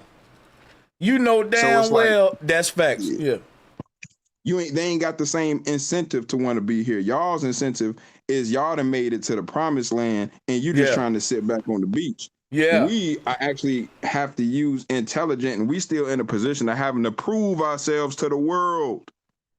We Yeah. still trying to prove to the world we not what they say we are. Y'all not in Because that position. what's respectful is you conquered your motherland. You're in a high position in society in your forefathers' land. And I'm gonna tell you something that people may not agree with me. If you're like the shot caller in another man's house, but when you go home, you're a nobody, that shit don't mean nothing to me, bro. If you go home in your own house, you the lowest one on a totem pole, but when you go next door to the neighbor house, everybody is all deriding you, bro, that don't make you special. You don't, people, that's like saying, look, my song came out, it blew up on the internet, but don't nobody in my city and in my hood rock with it, and they don't even rock with me. Come on now. That's what we talking about with Tethers. You can say, well, we came to America and was successful. Bro, you know how easy it is for a black man to go overseas and get perks and all that just because he black. Now, and I'm just saying, especially when it come to dating and women, don't get me started on that being in the military. I'm just saying, though, if I was in South Korea right now as a music producer, I will be landing big gigs versus me being a black producer in America. Because why? Metro Boomin, Lex Luger, all of them over here, Kanye West. When I was in Korea making underground music, they was playing our stuff in the malls and everything like we was celebrities and we was nobodies. That's what I'm saying, bro. When we go over to other places, it's just like, if we could damn near do a skit about this. If I went over to Kenya now and I brought, what we consider a decent amount of money, if I brought 30 bands to Kenya, nigga, what?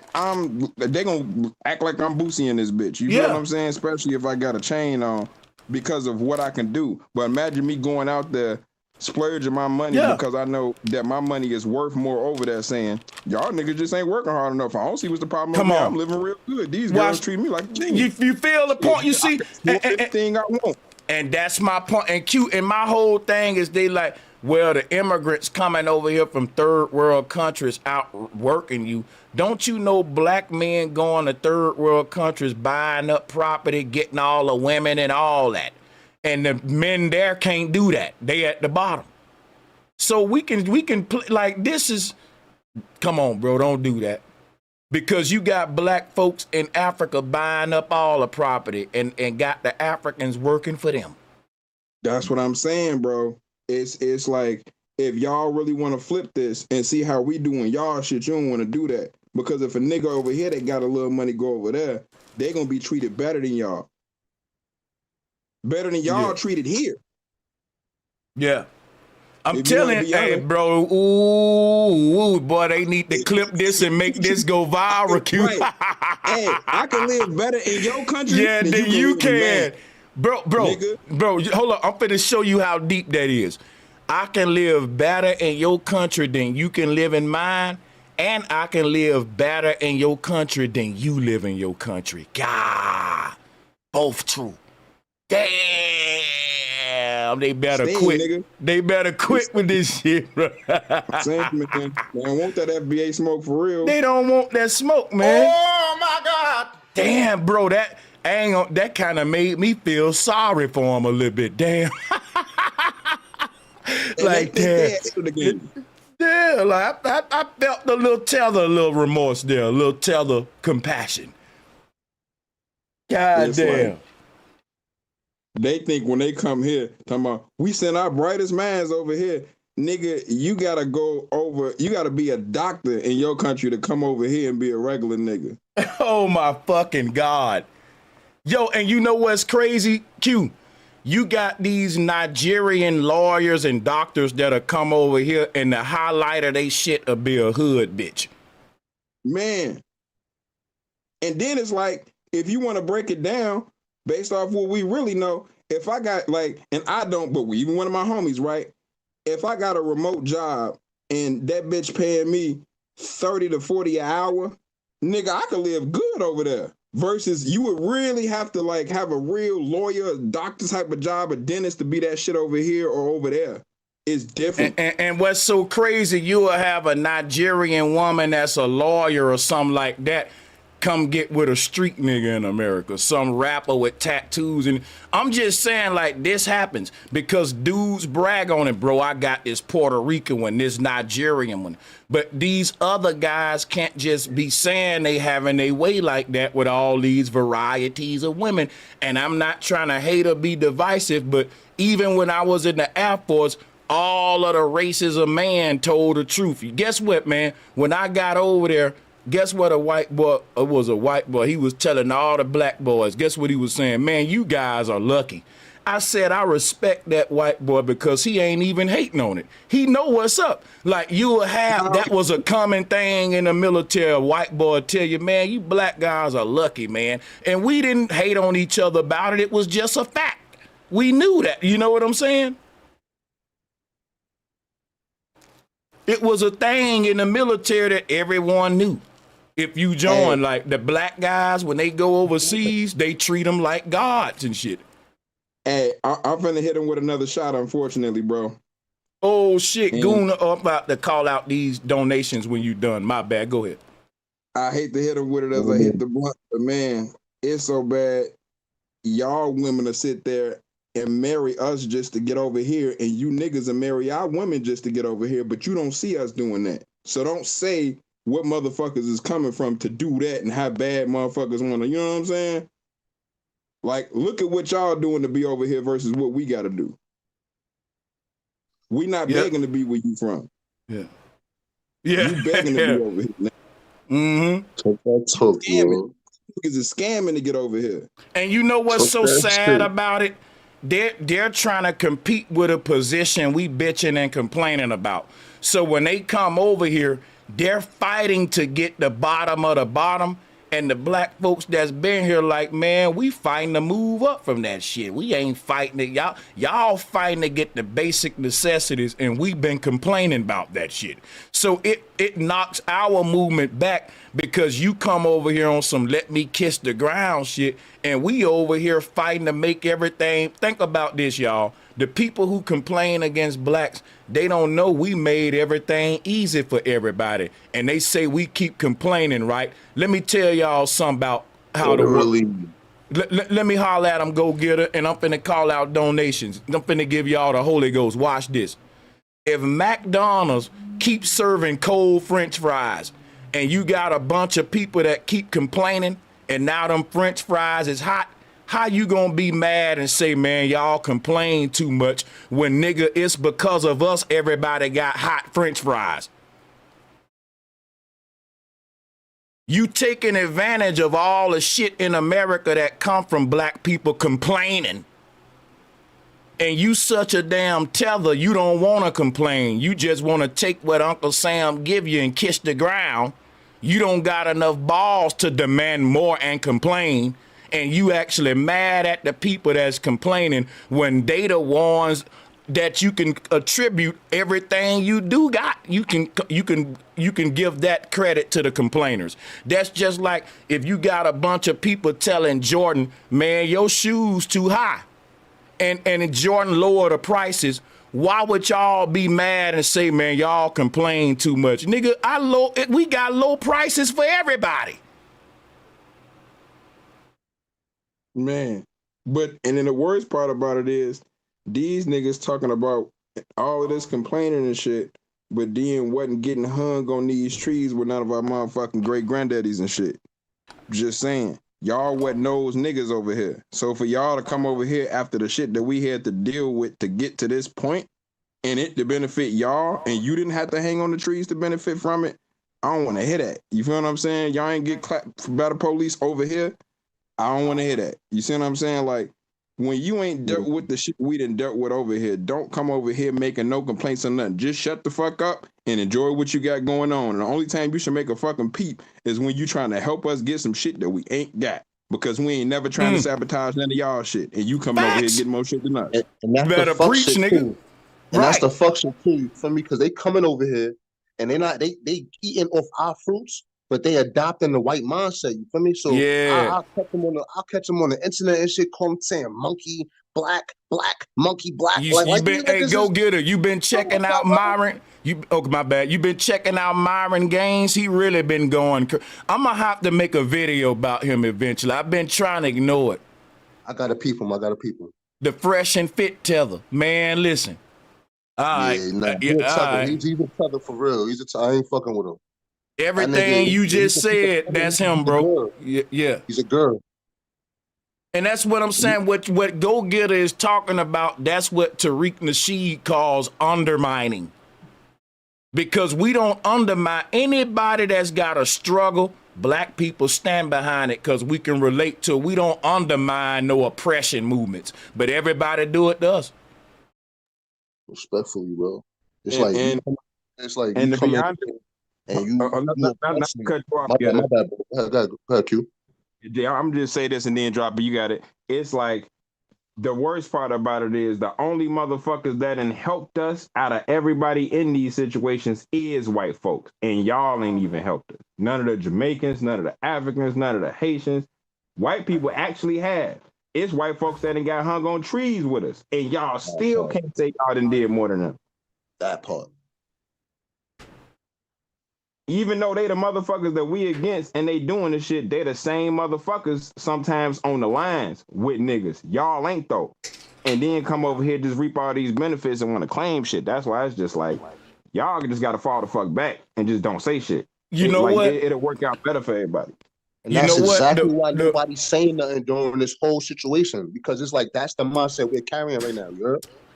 Like I'm noticing all the black men, like what we're doing right now, we're all kind of like in secret. We're all talking about it, like yo, we see what's going on. They on the internet asking for our help and shit. You feel me? We see the little recommendations and shit that's going on. You feel me? But it's like we quiet about it. You feel me? Because it's like when things happen with us, where was y'all? We done fought civil rights. We done had movements. That's the only reason why these niggas is here chilling right now. And they know about our history more than us. So, because, like, you got to get into an argument with one of these niggas, girl. They'll tell you your history like you don't know your shit. Like, we really ignorant. Like, let me tell y'all what broke my heart, bro. Let me tell you some shit. Go ahead, Brody. My bad. Man, because you nigga, you giving me the Holy Ghost, all y'all tonight, nigga. Check this out. I'm finna read these chats and throw it back to y'all and listen to y'all. I remember as a young boy, I used to wear African dashikis, and I remember it was a thing.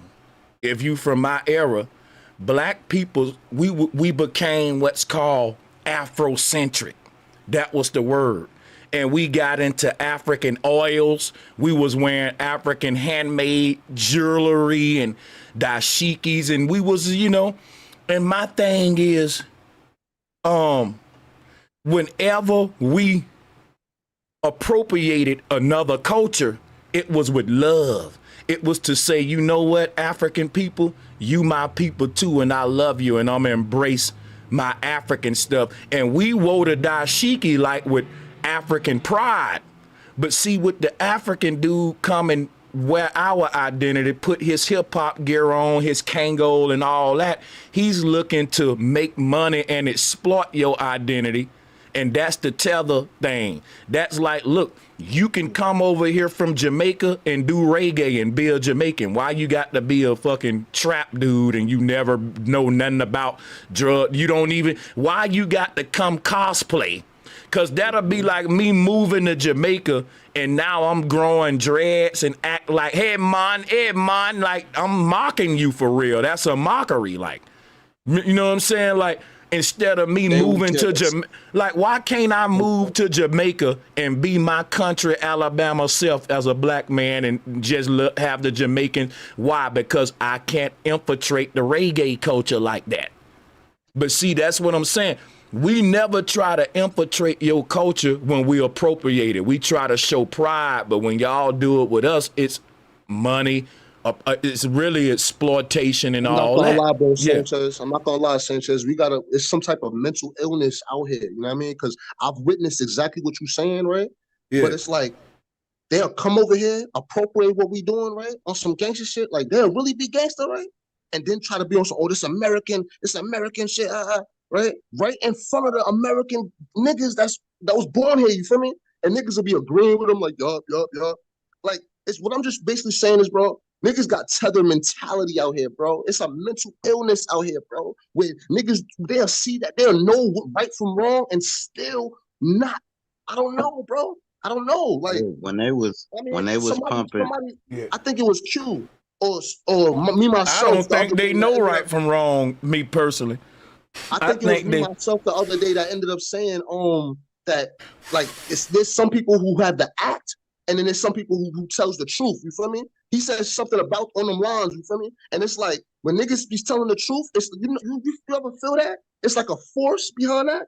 But then it's like when niggas is telling a lie, it's like it's regular, like, but it's like you could tell it's a lie. You know what I mean? But it's a force behind the truth always, bro. So it's like I'm right now.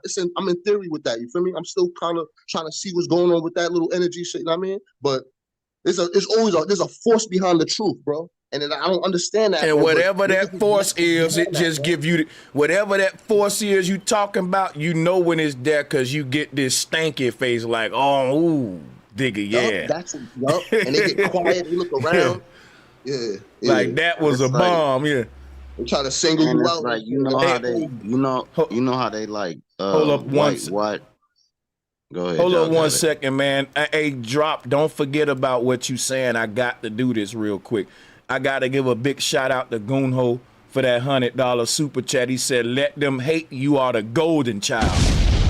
Like I got to drop a bomb for that one. Shout out to my brother Goonho. Let me make sure you mod it up, man. You always call me the golden child, and I humbly appreciate it, and I appreciate your support as always. That's a big contribution. Shout out to my brother Lewis Russell, longtime supporter, Flat Power. He said, "What's up, Sanchez? What's up, everybody?" Shout out to Golden Spark.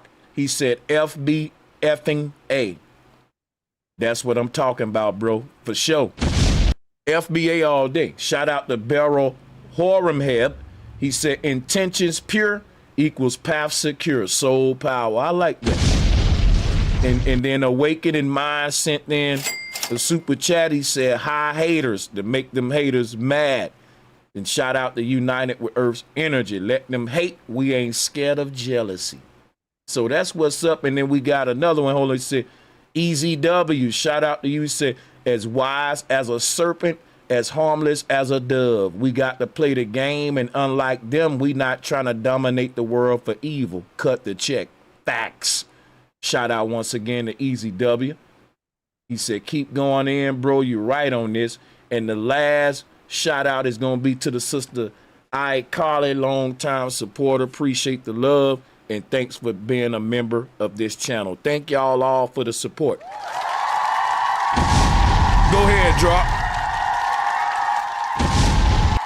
Yeah, so you think is it realistic for us to get this bread that they owe us, or should we just, I mean, because everybody voted for Trump and he ain't say nothing about reparations. You got black people like, yeah, it's go Trump, MAGA. I mean, they ain't even have it on the table, and people talking about voting. So that shows me that's not in their agenda. It might be in their agenda the next 20 years or whatever. But do you think that we're at the mercy of them giving it to us, or there's something we can do where they gotta give it to us? Well, here, before I answer that, let me stop again, man. I got to say, yo, Goonho and United with Earth Energy is hitting me up. They turning this thing red. Thank y'all all for the super chats, and let me also say thank you to United with Earth's Energy coming through with a $200 super chat. Man, y'all are some ballers. Thank y'all, man. Appreciate it. I appreciate y'all so much, man, for all of the super chats. United with Earth's Energy. That was very, very gracious. I appreciate y'all too. You and for all of the channel supporters. Oh, go ahead, Drop. We don't want you to forget what you're saying. Oh no, that's bigger than what we can be talking about. No, go ahead. You got it. People don't do all this researching. you know what I mean, putting in all this work. They think you just firing up the YouTube and just talking. No, you Well, literally putting in a lot of work, bro. So let me say one yeah, thing, you Drop. deserve it. Let me say something, Drop. Let's say I didn't put in no work. Let's say I literally just fired up this thing and talked and did whatever I want to do, right? And if people want to donate to that, that's their business. Because guess what? There are people that play video games all day and they make millions of dollars. So if a person got on here and just talked, they doing more than a person with an ASMR channel that just sit there with the camera on and eat potato chips, and they record the sound of the chips on the mic and they make millions of dollars. So when a person say, well, you ain't doing that but sitting there talking, making money, and I'm saying the fact that you ain't doing that, you're a damn fool, because we in the age of the internet and you can just turn your camera on and eat tater chips and make money, and you ain't doing it. You rather go to work and complain about the people that is doing it. At this point, you part of the problem. Think about that. Yeah, That's a person. That's a person that'll tell their child, right? Watch this. These people will have a child that's very talented, and that child will say, "Mommy, I want a YouTube channel," and they'll tell them, "No, you gonna get a job." And I'm like, "Don't you know YouTube is a job? If that boy got a talent, he can make more growing his damn YouTube channel than you sending him to McDonald's." We in 2025 and our people still giving old school ass advice. It's school teachers quitting their damn jobs with the Board of Education to go twerk, and I ain't even mad at them, nigga. I ain't mad at them. Go ahead, y'all. Sure ain't. All right, so the question was the FBA thing. I kind of can remember it. It was more like, is it best to not expect it or expect it? Because it wasn't even on the agenda when Trump and them was running. So I'm already knowing the next 4 years it's not on the agenda. So should we put faith in it or just say if it come, it come?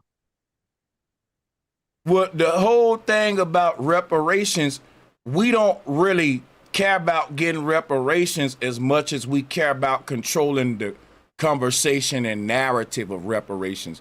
The conversation of reparations has become a job. It's become a political reality, an aspect of politics. The conversation of reparations is so popular that you can have a YouTube channel just talking about reparations every video and you will do big numbers.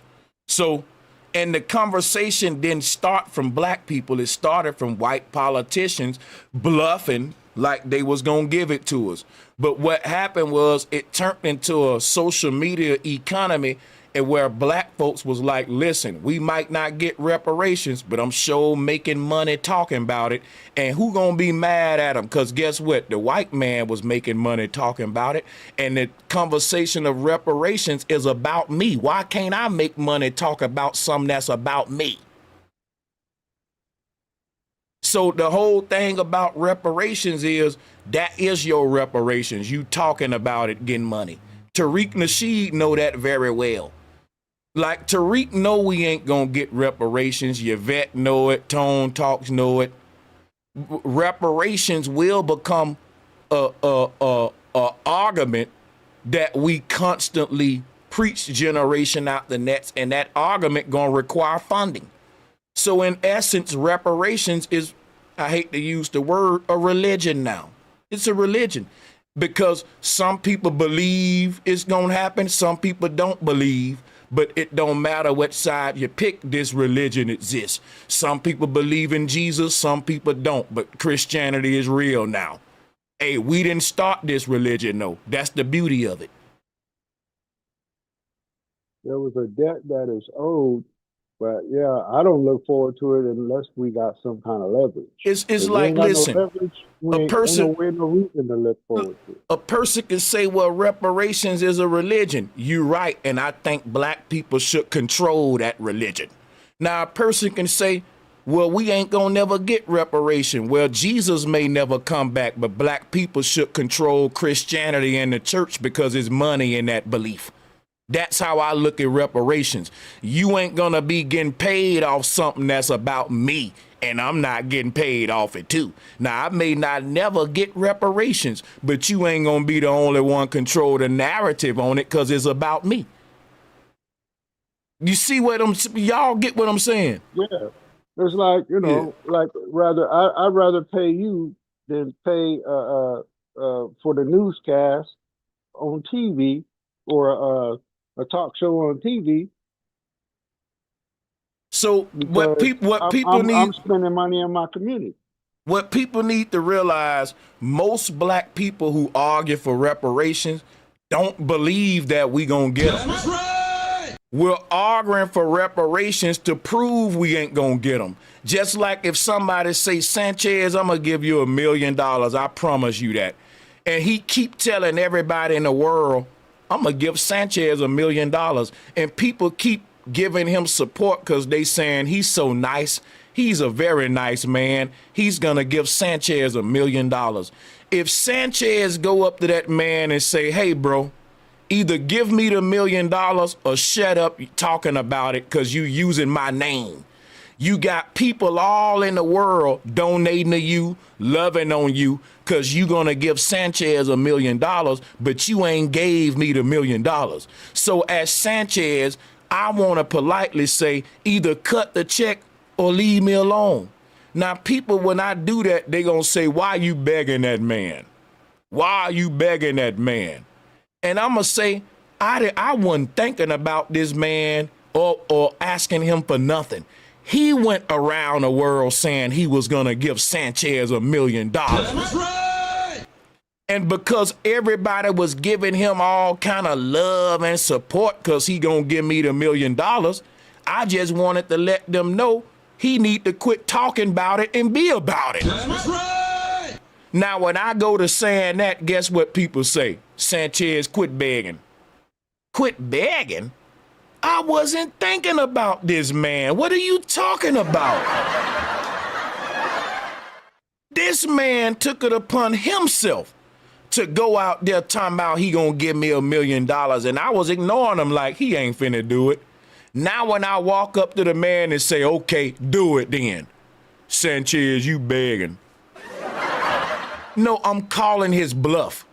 I'm calling his bluff. A lot of people will come up to Sanchez and say, Sanchez, why you begging that man? You know he ain't gonna give you $1 million. And I'm like, got doggone dummies. That's my point. That's why I'm proving that. I agree with you that he ain't gonna really give me the $1 million, which is why I'm calling this bluff, which is why I'm saying, okay, give me the $1 million.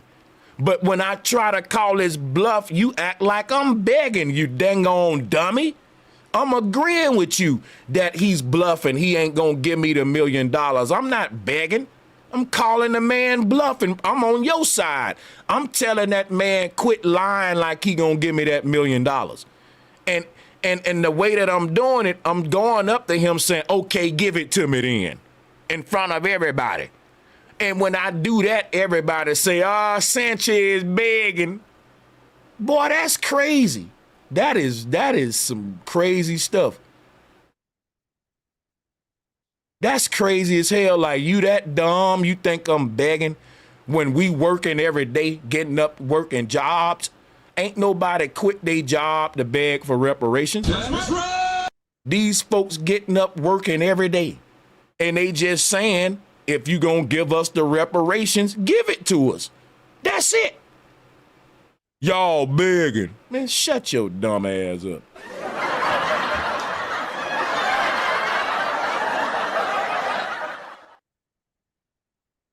Who want the mic? Go ahead. That's mostly haters that don't want to see you get it because they know it's a debt that's owed, and they only pull it out though when they want to get elected. You know, they pull it out. Like the same governor Gavin did that shit here right before his election came up. He started talking about reparations for San Francisco, yeah, I think it was. And that was just a carrot to get the vote. Because he know good and well they ain't gonna vote on it in the state house. They didn't even bring it up for a vote. But he still got elected. So I don't know, how many people actually participated because of that, but that's all they bring it up for. When the politician bring it up, he just it's when you right. I agree, Marlon, and that's what I'm telling Cash Brown. Cash Brown will say the talk incites false hope or wasted time, which is why I agree with FBA and ADOS, because the people who originated the conversation of reparations, they was intending to give black people false hopes so that we can waste time not get nowhere believing in people who ain't have our best interests in mind. So when a person say, man, reparations is a waste of time, clap it up for yourself. Welcome to the damn show, sir. That's why we formed FBA and ADOS, to let black people know, listen, man, talking about reparations is a waste of time versus having them cut the check and being about it. Like, how can't you see that you're actually on ADOS side? Y'all think that, I don't know if y'all know what ADOS is, what FBA is, but you showing your ignorance. When people say talking about it is a waste of time, then you should be a member of FBA or ADOS. That's why these groups was formed, because we saw white politicians wasting our people time with false hopes, and we wanted to do away with that. So team FBA ADOS, people don't know what the hell they talking about. Hey, and let me give a shout out to Elevated Mind Healer for becoming a channel member for sure. Let me give a shout out to United with Earth's Energy. He said we need you to keep going, Sanchez. For sure I am, man. Y'all supporting the show. We gonna keep it going. I appreciate the love. Let me give a shout out to Kai. Hey, Kai gifted 10 memberships, man. Salutes to that. Hell yeah. We appreciate that.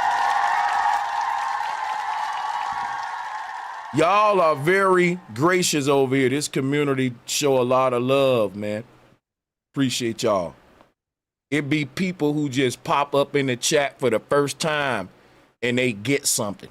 That's the thing about my streams. Like, this community, it gives, bro. And people hate that. You got people pop up in the chat, they be hating, man. Why y'all donating that, man? Next thing you know, boom, somebody just gifted they ass a membership. You see what I'm saying? Like, shut up, That's funny. Yeah, for facts though, Hey, hold up. United with Earth's Energy just sent in another $100 super chat and said, any haters crying yet? Shit, man, with all this money right here, they probably calling, hey, listen, these haters, y'all might need to hit the same hotline Drake got to hit for this shit now. Yeah, I ain't gonna lie, man. Y'all showing so much love, these haters feeling like Drake during the Super Bowl right now. You know it. They feeling like Drake during the Super Bowl right now with all these, man. Y'all showing your boy some love. You know I gotta keep this one going. Y'all can thank the contributors to the show. We're gonna keep this thing going. Because guess what? Everybody know I've been ignoring this topic. I be on other people's channels supporting them, and that's how I contribute. I like to stay with science and like different stuff, that I prefer to talk about. But every now and then, none of this ain't off the table. That's why I built this channel.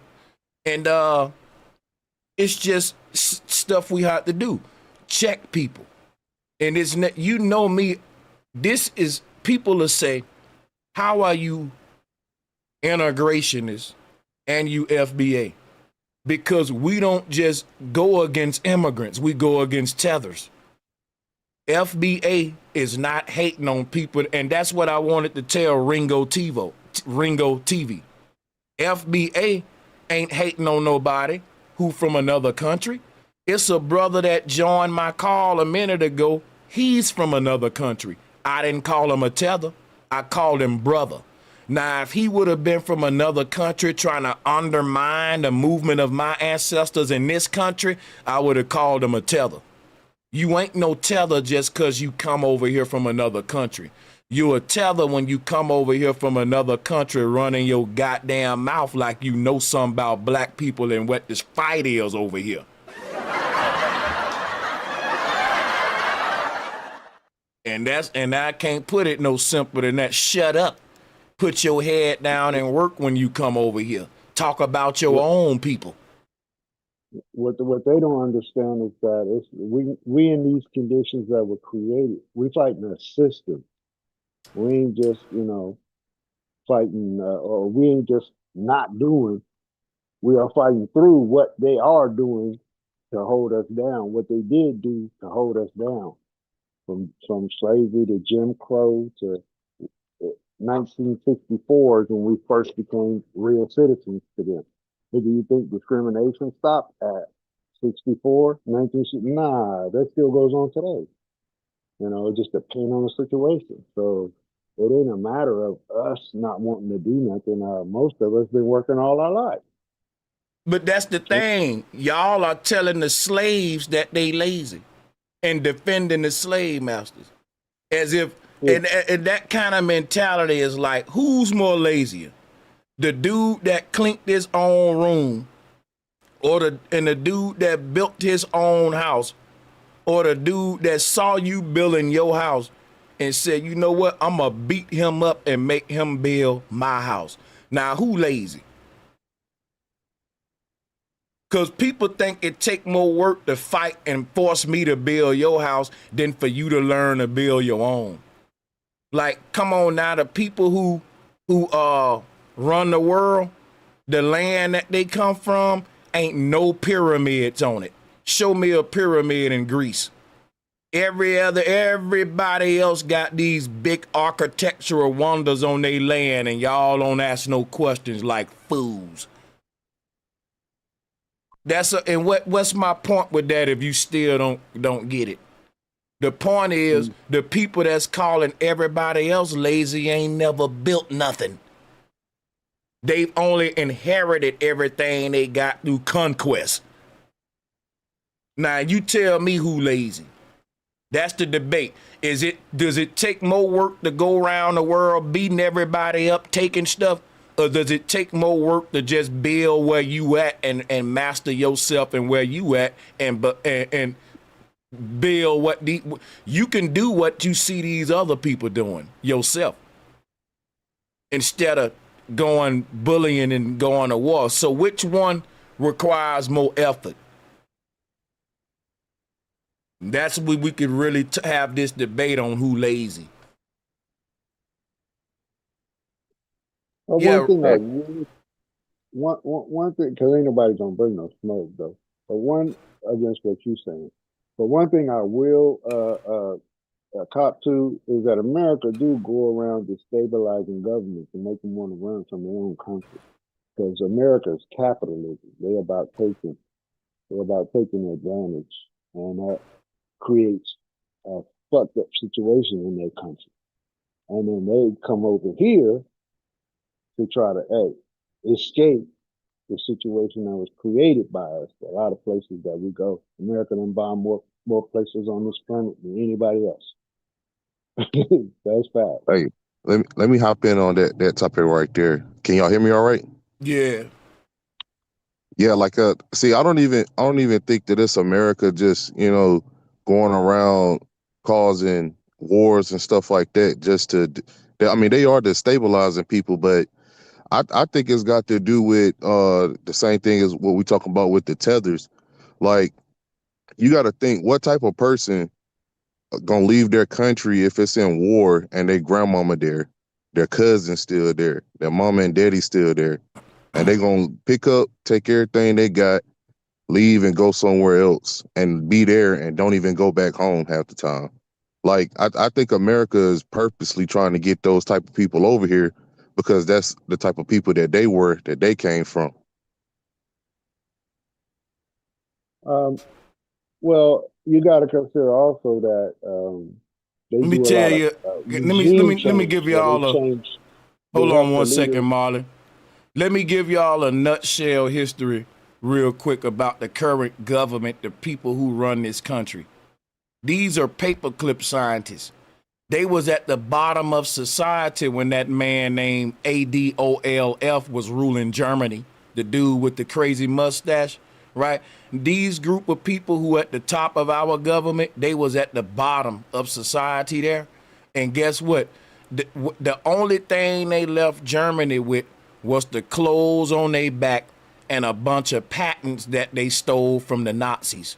And those patents became the foundation of all the technology that they monopolize now to run the world with. What did they come over here with? Those broke people who Hitler was going after. What did they steal from, well, take from him and sell him out? And what did they come over here with? The TV. See, during that time, the only thing we had was the radio. Hitler had the technology that whoever had this technology was going to control the minds of the whole world. That's why he was such a threat. What was that? TV, satellite technology, the 5G towers, the whole digital internet, all this. Let me cook. Don't do that to me. Don't do that. Let me cook a minute. Sorry. Let me cook 1 second. Check this out, right? You see how everybody in the world is copying off America?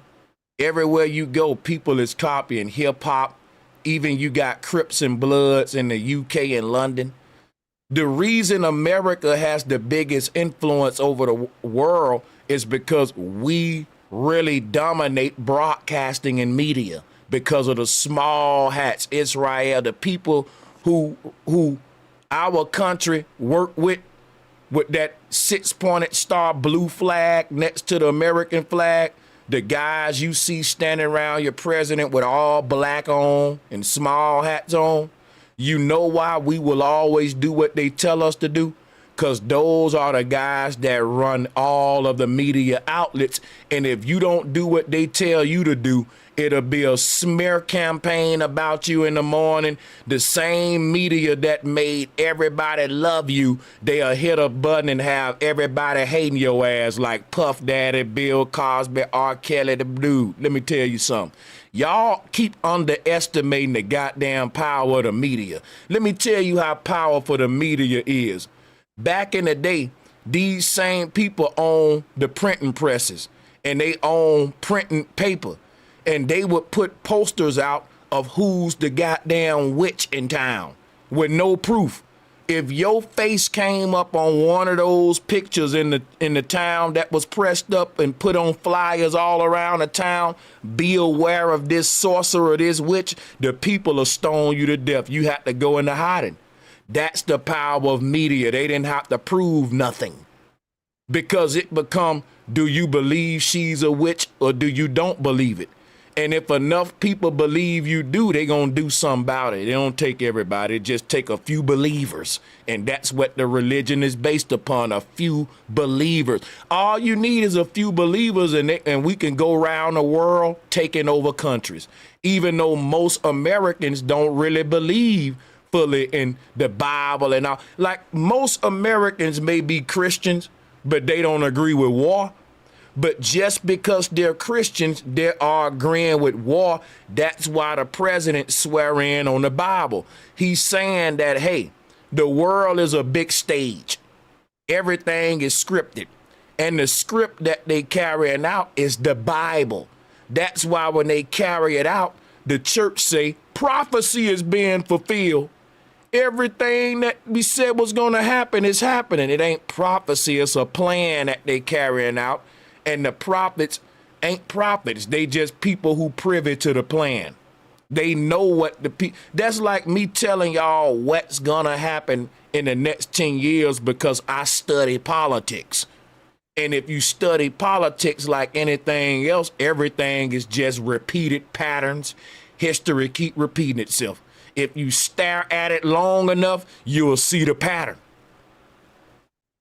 If the pattern is red, blue, green, yellow, white, red, blue, green, yellow, white, and I walk in on blue, if I stay long enough, I'll catch the pattern, blue, green, yellow, white, red, blue, green, yellow, white, from blue, and pick up, and I'll be able to say, hey, blue coming next, red coming next. And that ain't prophecy.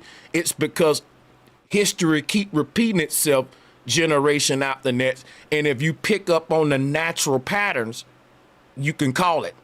You see what's keep happening in repetition. That ain't really no dang on magic power. It's picking up on natural patterns. And I can tell y'all what's going to happen just like the Bible is. And it don't make me a prophet. So the whole thing is the people in power are acting out a script. And that script is the Bible, the scripture. And that's why I'm telling you, we going to World War III, whether y'all like it or not, because the Bible ain't been wrong. Because the Bible is a will of God, and God is the people in power's forefathers who died. And before they forefathers died, they wrote out everything that they wanted their children to do with the power and the money that they fought for. And they will is so long, because when you got a lot of money and power, you got a long will. If you ain't got a lot to hand over to your next generation, you got a short will. But the will that they're carrying out is a long will over thousands of years given to them by their forefathers. They not doing what they want to do.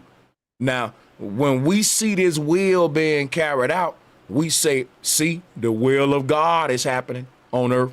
Because look, wars is happening, famines is happening, droughts is happening. And that ain't the will of God. That's the will of the racist people's forefathers in power who told them what to do if they want to stay in power generation after next. Can I piggyback on that? Oh, yeah. This is something that I've been putting together on the chain of events from my perspective. Did you see when Trump made the announcement? Because we know Trump following the same program that the Democrats was following as far as in Gaza and all that. But when they started that AI thing, and he announced that was going to go through, did you see the way Elon reacted? He started doing the Heil Hitler thing, right? Yeah. Hitler thing, right? So Trump supports the Jews, right? So how is a guy throwing up Nazi behind him, his best friend? That tells me that the Jews and the Nazis is the good cop, bad cop. They're the same. This what you got. This what we don't realize. And the J word people, the JEWS, they are the Nazis. But here go the key word. Yeah, neo-Nazi. Now watch this, right? Here's the thing, right? Hitler was the leader of the Nazis. But this is different than neo-Nazism. And this what I'm talking about the paperclip scientists.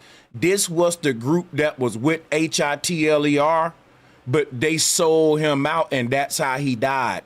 And because guess what? Hitler was going to rule the world. We would all be speaking Germany right now, for real, no cap, if his plan would have went off. But guess what happened? He had sellouts from the inside. And those were the scientists that came and made America be the world superpower. See, because check it out. Hitler had everything he needed for Germany to be the next world superpower.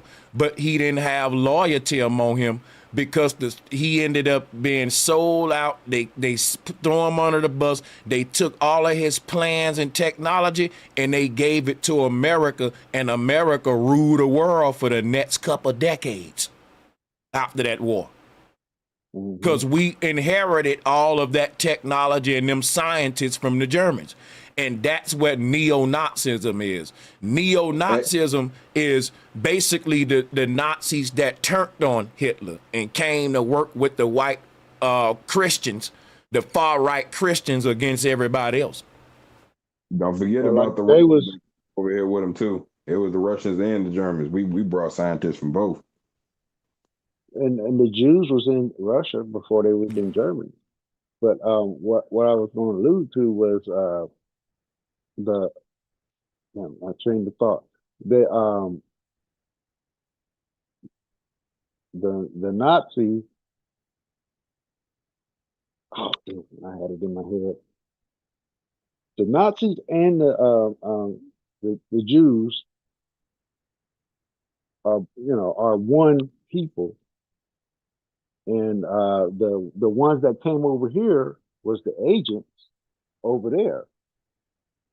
You know what I'm saying? Like somebody could be an agent. Have you ever listened to Hitler's famous speech translated to English, Sanchez? Because that speech right there shows you the position we in, like looking in a mirror as far as the nations go, shows you what has happened here already. The position we are in, you'll see the position we are in right now that he was trying to prevent over there. You know, that where they had got a hold of the economy, they were in charge of the government, they was making the decision, they did all this stuff that was that he thought was immoral at that time, to where he went off, and then the agents, which was the ones that did all the scientific stuff, and the actual Jews, seemed like they got together and they exited to here, like you were saying, but still played that good cop, bad cop role. They was in two different areas. You know what I'm And saying? One was in NASA and one was, One thing I be thinking about too when we talk about it it man or Hitler or whatever you want to call him, it's like they get to saying, of course, he hated the blacks like he hated the Jews, and of course we was in the concentration camps too, the blacks that was over there, which is why which is crazy that we never hear the black people from the concentration camps getting clout or bitching about did they get their reparations from that. I ain't heard nothing on that, but that's neither here nor there. The point that I'm making is for him to make the statement, or for them to make the statement that he didn't like black people, but then in the same breath him to come to that realization and write that shit that he wrote about black people being God's people, and then the people gonna pay for them for what they did in the West and all that kind of shit. It's like, what's that we really on here? Or did he just come to the epiphany in the latter part of his life? He came to an epiphany, because he realized their position in his country. So what they do is infiltrate your monetary system. They once and then they betray you. They pay your enemy. And from what I know, they also forge. You know what I'm saying? So they'll kill you off and then forge everything what people know about you. You know what I mean? And then make everybody hate you and shit. Yeah. You know what I'm saying? And then now the whole nation hates you, and they don't want to know who you are. They don't want to know what your history is. They don't want to know your backstory. They don't want to know nothing because they go about what their higher ups are saying. That's what's going on here. You know what, go getter? That's those people's biggest power, and it keep going over their head what go getter just said. Because check it out. That's why I was telling y'all about the witch hunts. Back in the witch hunt days, you didn't even have to be a witch, man. And they can end up getting you killed. Think about it. You had a group of people that could convince an entire village we should kill this person. And they can do that with the media today. That's the same power. That's how the church rose to power. These are the same people, right, that went around on witch hunts. And today, the power we forget where they power come from. They power is being able to say who's a witch and who's not, which is basically to tell the people who to hate and who to love with their media outlets. They're the masterminds of propaganda because they use reverse psychology. I mean, look at how they got everybody hating flat earth. I know y'all don't want to get on that, but I'm just saying they can make you. Cool. All that shit come together. It's all psychology. They studied us. They had a whole era of studying us as a people. I'm talking about slavery. A lot of people think slavery is just control and making us work and for engineer economic issues. No, that's not. It was literally for them to learn about us. Just science. It was all for us for them to know about the anatomy. Remember, they had incest slave camps. They had fighting slave camps. They had dentist slave camps where they just only took our teeth out, you know what I'm saying, replaced it with rocks. They had different things where they was testing on us, you feel me? So I feel like they had a whole era of just studying us, you know what I mean? Because you can look it up. They Tuskegee actually, experiment. Hey, they don't hide it. you know what's crazy about that? They so good at telling us who to love and hate that they've psychologically told us to hate ourselves and love the system and love them, that they so good at it. We like that gift to be able to tell people who your enemy, who to go against, who to love, who to hate. Bro, that's really, that we already live in the zombie apocalypse and we don't even see it. We waiting on a bunch of zombies to pop up when really that's your Democrats, Republicans, your different groups that's programmed by all of the nonsense and systems. They got different boxes for different mindsets. But the people that don't pick no box, that's outside of all the boxes they got to capture all of the Pokemon spirits in a box, everybody in a box hate them people.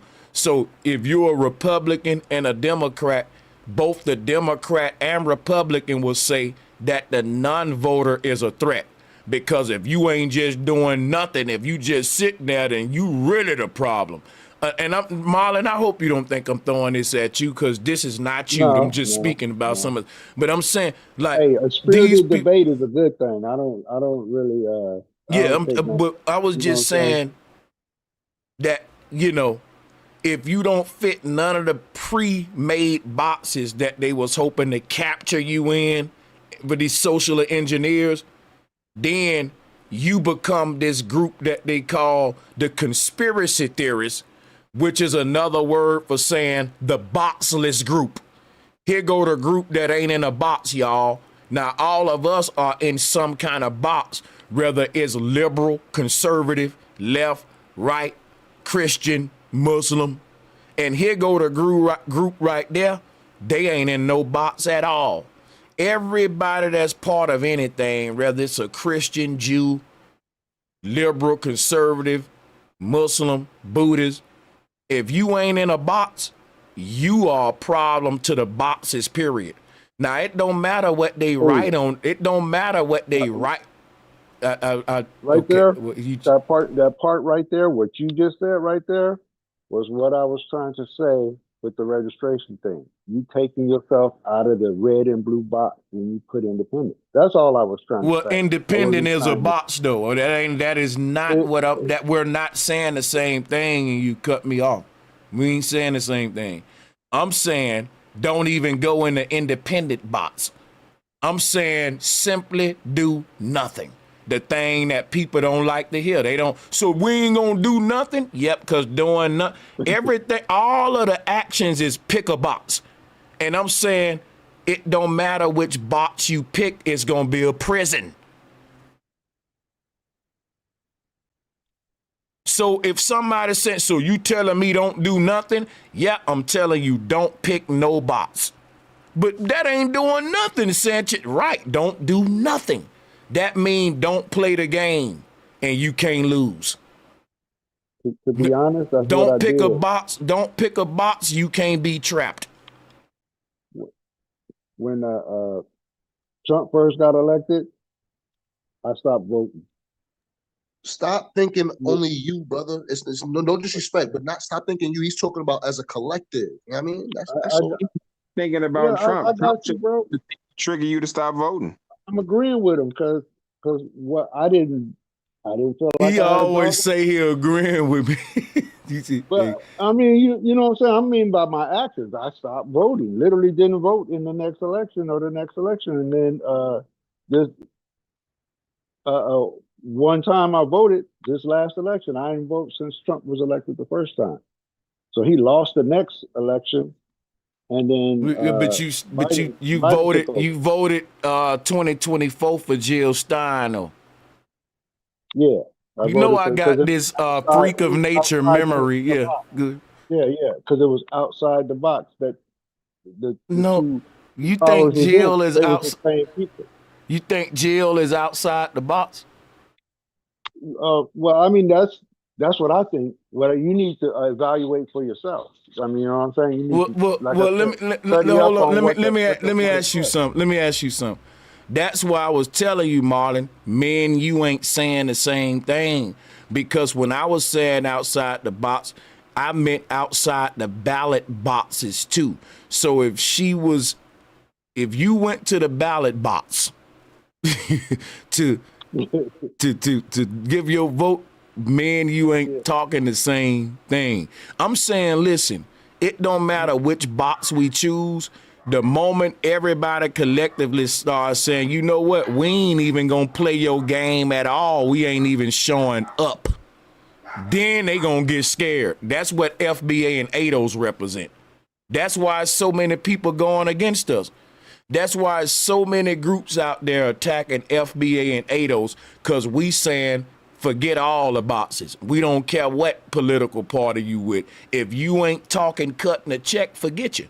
And guess what? That's how the small hats think. That's why they get so much done for their people, because they don't play. They about business. They know it's a simple rule. Either you're for me or you're against me. And they don't play with all the other crap that y'all doing. They go to a people, they say, look, man, what you got for my people? Nothing. All right, move on. And they tell that person, you gonna regret that later, because we're gonna use our media and all our power to make sure you're destroyed. Either you get down or lay down. That's how these people taking over the world. And guess what? With that kind of attitude and that kind of power with media, you don't have to be a big group. You can be a very small group. They only less than 2% of the earth population, but they ruling the doggone world damn near. At least influencing world affairs. That's a small group of people, man.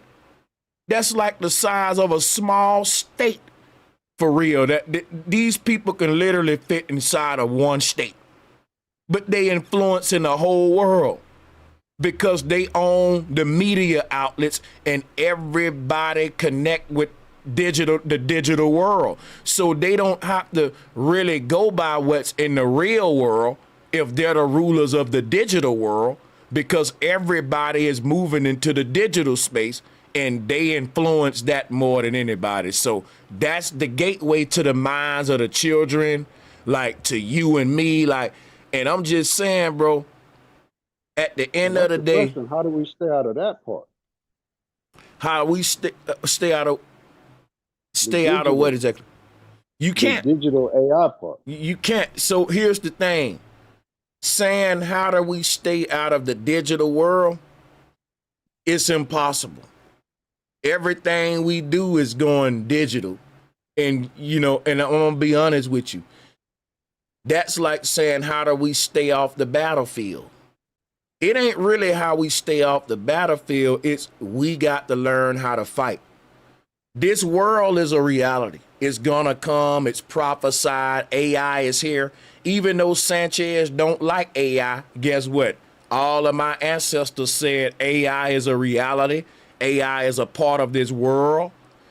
All of my ancestors spoke about the evil in this world. And they say it's a part of this place, and it ain't nothing you can do about it but get strong, learn to fight, because we coexist with it. And it's gonna be war here, long as the two coexist. And you can't do nothing about it, but just you gotta learn. It's like you the moment you was born, you signed up as a soldier, and now you on the battlefield saying like, what do I do? We learn to fight, and guess what? That's what we learning with. Politically, we learn to fight by quit falling for the political warfare tactic of you getting all our power without giving us nothing. So on a political warfare level, groups like FBA and ADOS, they the front line. Because in politics, it's about garnering the power and energy of a people without giving them nothing. And they were successful at that up into these kind of groups. So I got to end right here because I'm at my, I got to handle some stuff, but I promise y'all this. I'm going to go live. I'm going to continue this topic some more, and we're going to definitely get it in. Yeah, I could go all night with this. Let me give a shout out to the question. Thank you for that super chat. He said, appreciate the streams. I appreciate all the love and the company and the panelists. I'll be back. Y'all be on the lookout for the notification. You know we gonna be right back. But yeah, I'm peace and back much to love. speaking with you. We Sir. definitely Oh, yeah. Motherfucking Oh yeah, we gonna definitely be back. Flat power to y'all. Much love, my brothers. We'll be back for sure. Yes, sir, Quinn. Yes, sir. Shout out, go get a shout out, Marlon. Fuck with both of y'all, man. Come on, Sure. Leo. Hey, Yo, hey, shout out everybody. Hey, Marlon, much love, guys. Hey, listen, one thing I want to say too with Marlon, y'all, Marlon always brings some good, respectful smoke. Like I said, a lot of times the smoke get out of hand. I have been back and forth with Marlon plenty of times. It gets passionate, but it never gets to just, off the all crazy. It's So all salute to love, him. man. It's Yeah, all love, always. for sure. Yeah, man. We out. Say, Marlon, I want you to know, bro, regardless of whether you vote or not, even if you voted and we was in a situation where it didn't work, I'm still gonna try to save your ass because you still on my team. Whether Hell you yeah. realize it. Ready? That's what For I sure. want to hear. That's what it's That's about. big It's facts. about coming together. It's about coming together. That's big we got to facts. be a nation in order to fight. We can't be individuals. We can't be set. That's facts. We gotta, we gotta be a people. Everybody else got their nation, their community. Chinatown here, Oh yeah. Jewish community there. Their clan got their own community. You know what I'm And- saying? Where we at? See, Nigga and Marlon, nation. you always gonna be good because guess what? You ain't on no anti FBA stuff, man. Like that's something you really got going for you to be. I mean, your only thing is to give Jill Stein a try. I like that smoke about if voting and all that is beneficial. We should do it some more, man. I had that Right. debate with a couple of folks for sure. Because a Well, lot of when- people that when you follow do me, that- they agree with you that voting does matter. They may even say, well, on a local level versus a federal. Like on the next panel, you could put that survey up Yeah. and then put the question like, okay, do you agree that we should try this? Or do you agree that this, we should just let that go and stay on the outside? We're going to do it. See what Let me get up out of here, man. It's on. Peace and love to y'all. Be on the lookout, Marlon. It's on. Hey, and let me give a shout out to we just got another super chat. United with Earth's Energy once again, man. Much love to y'all for sure. I appreciate all of the love.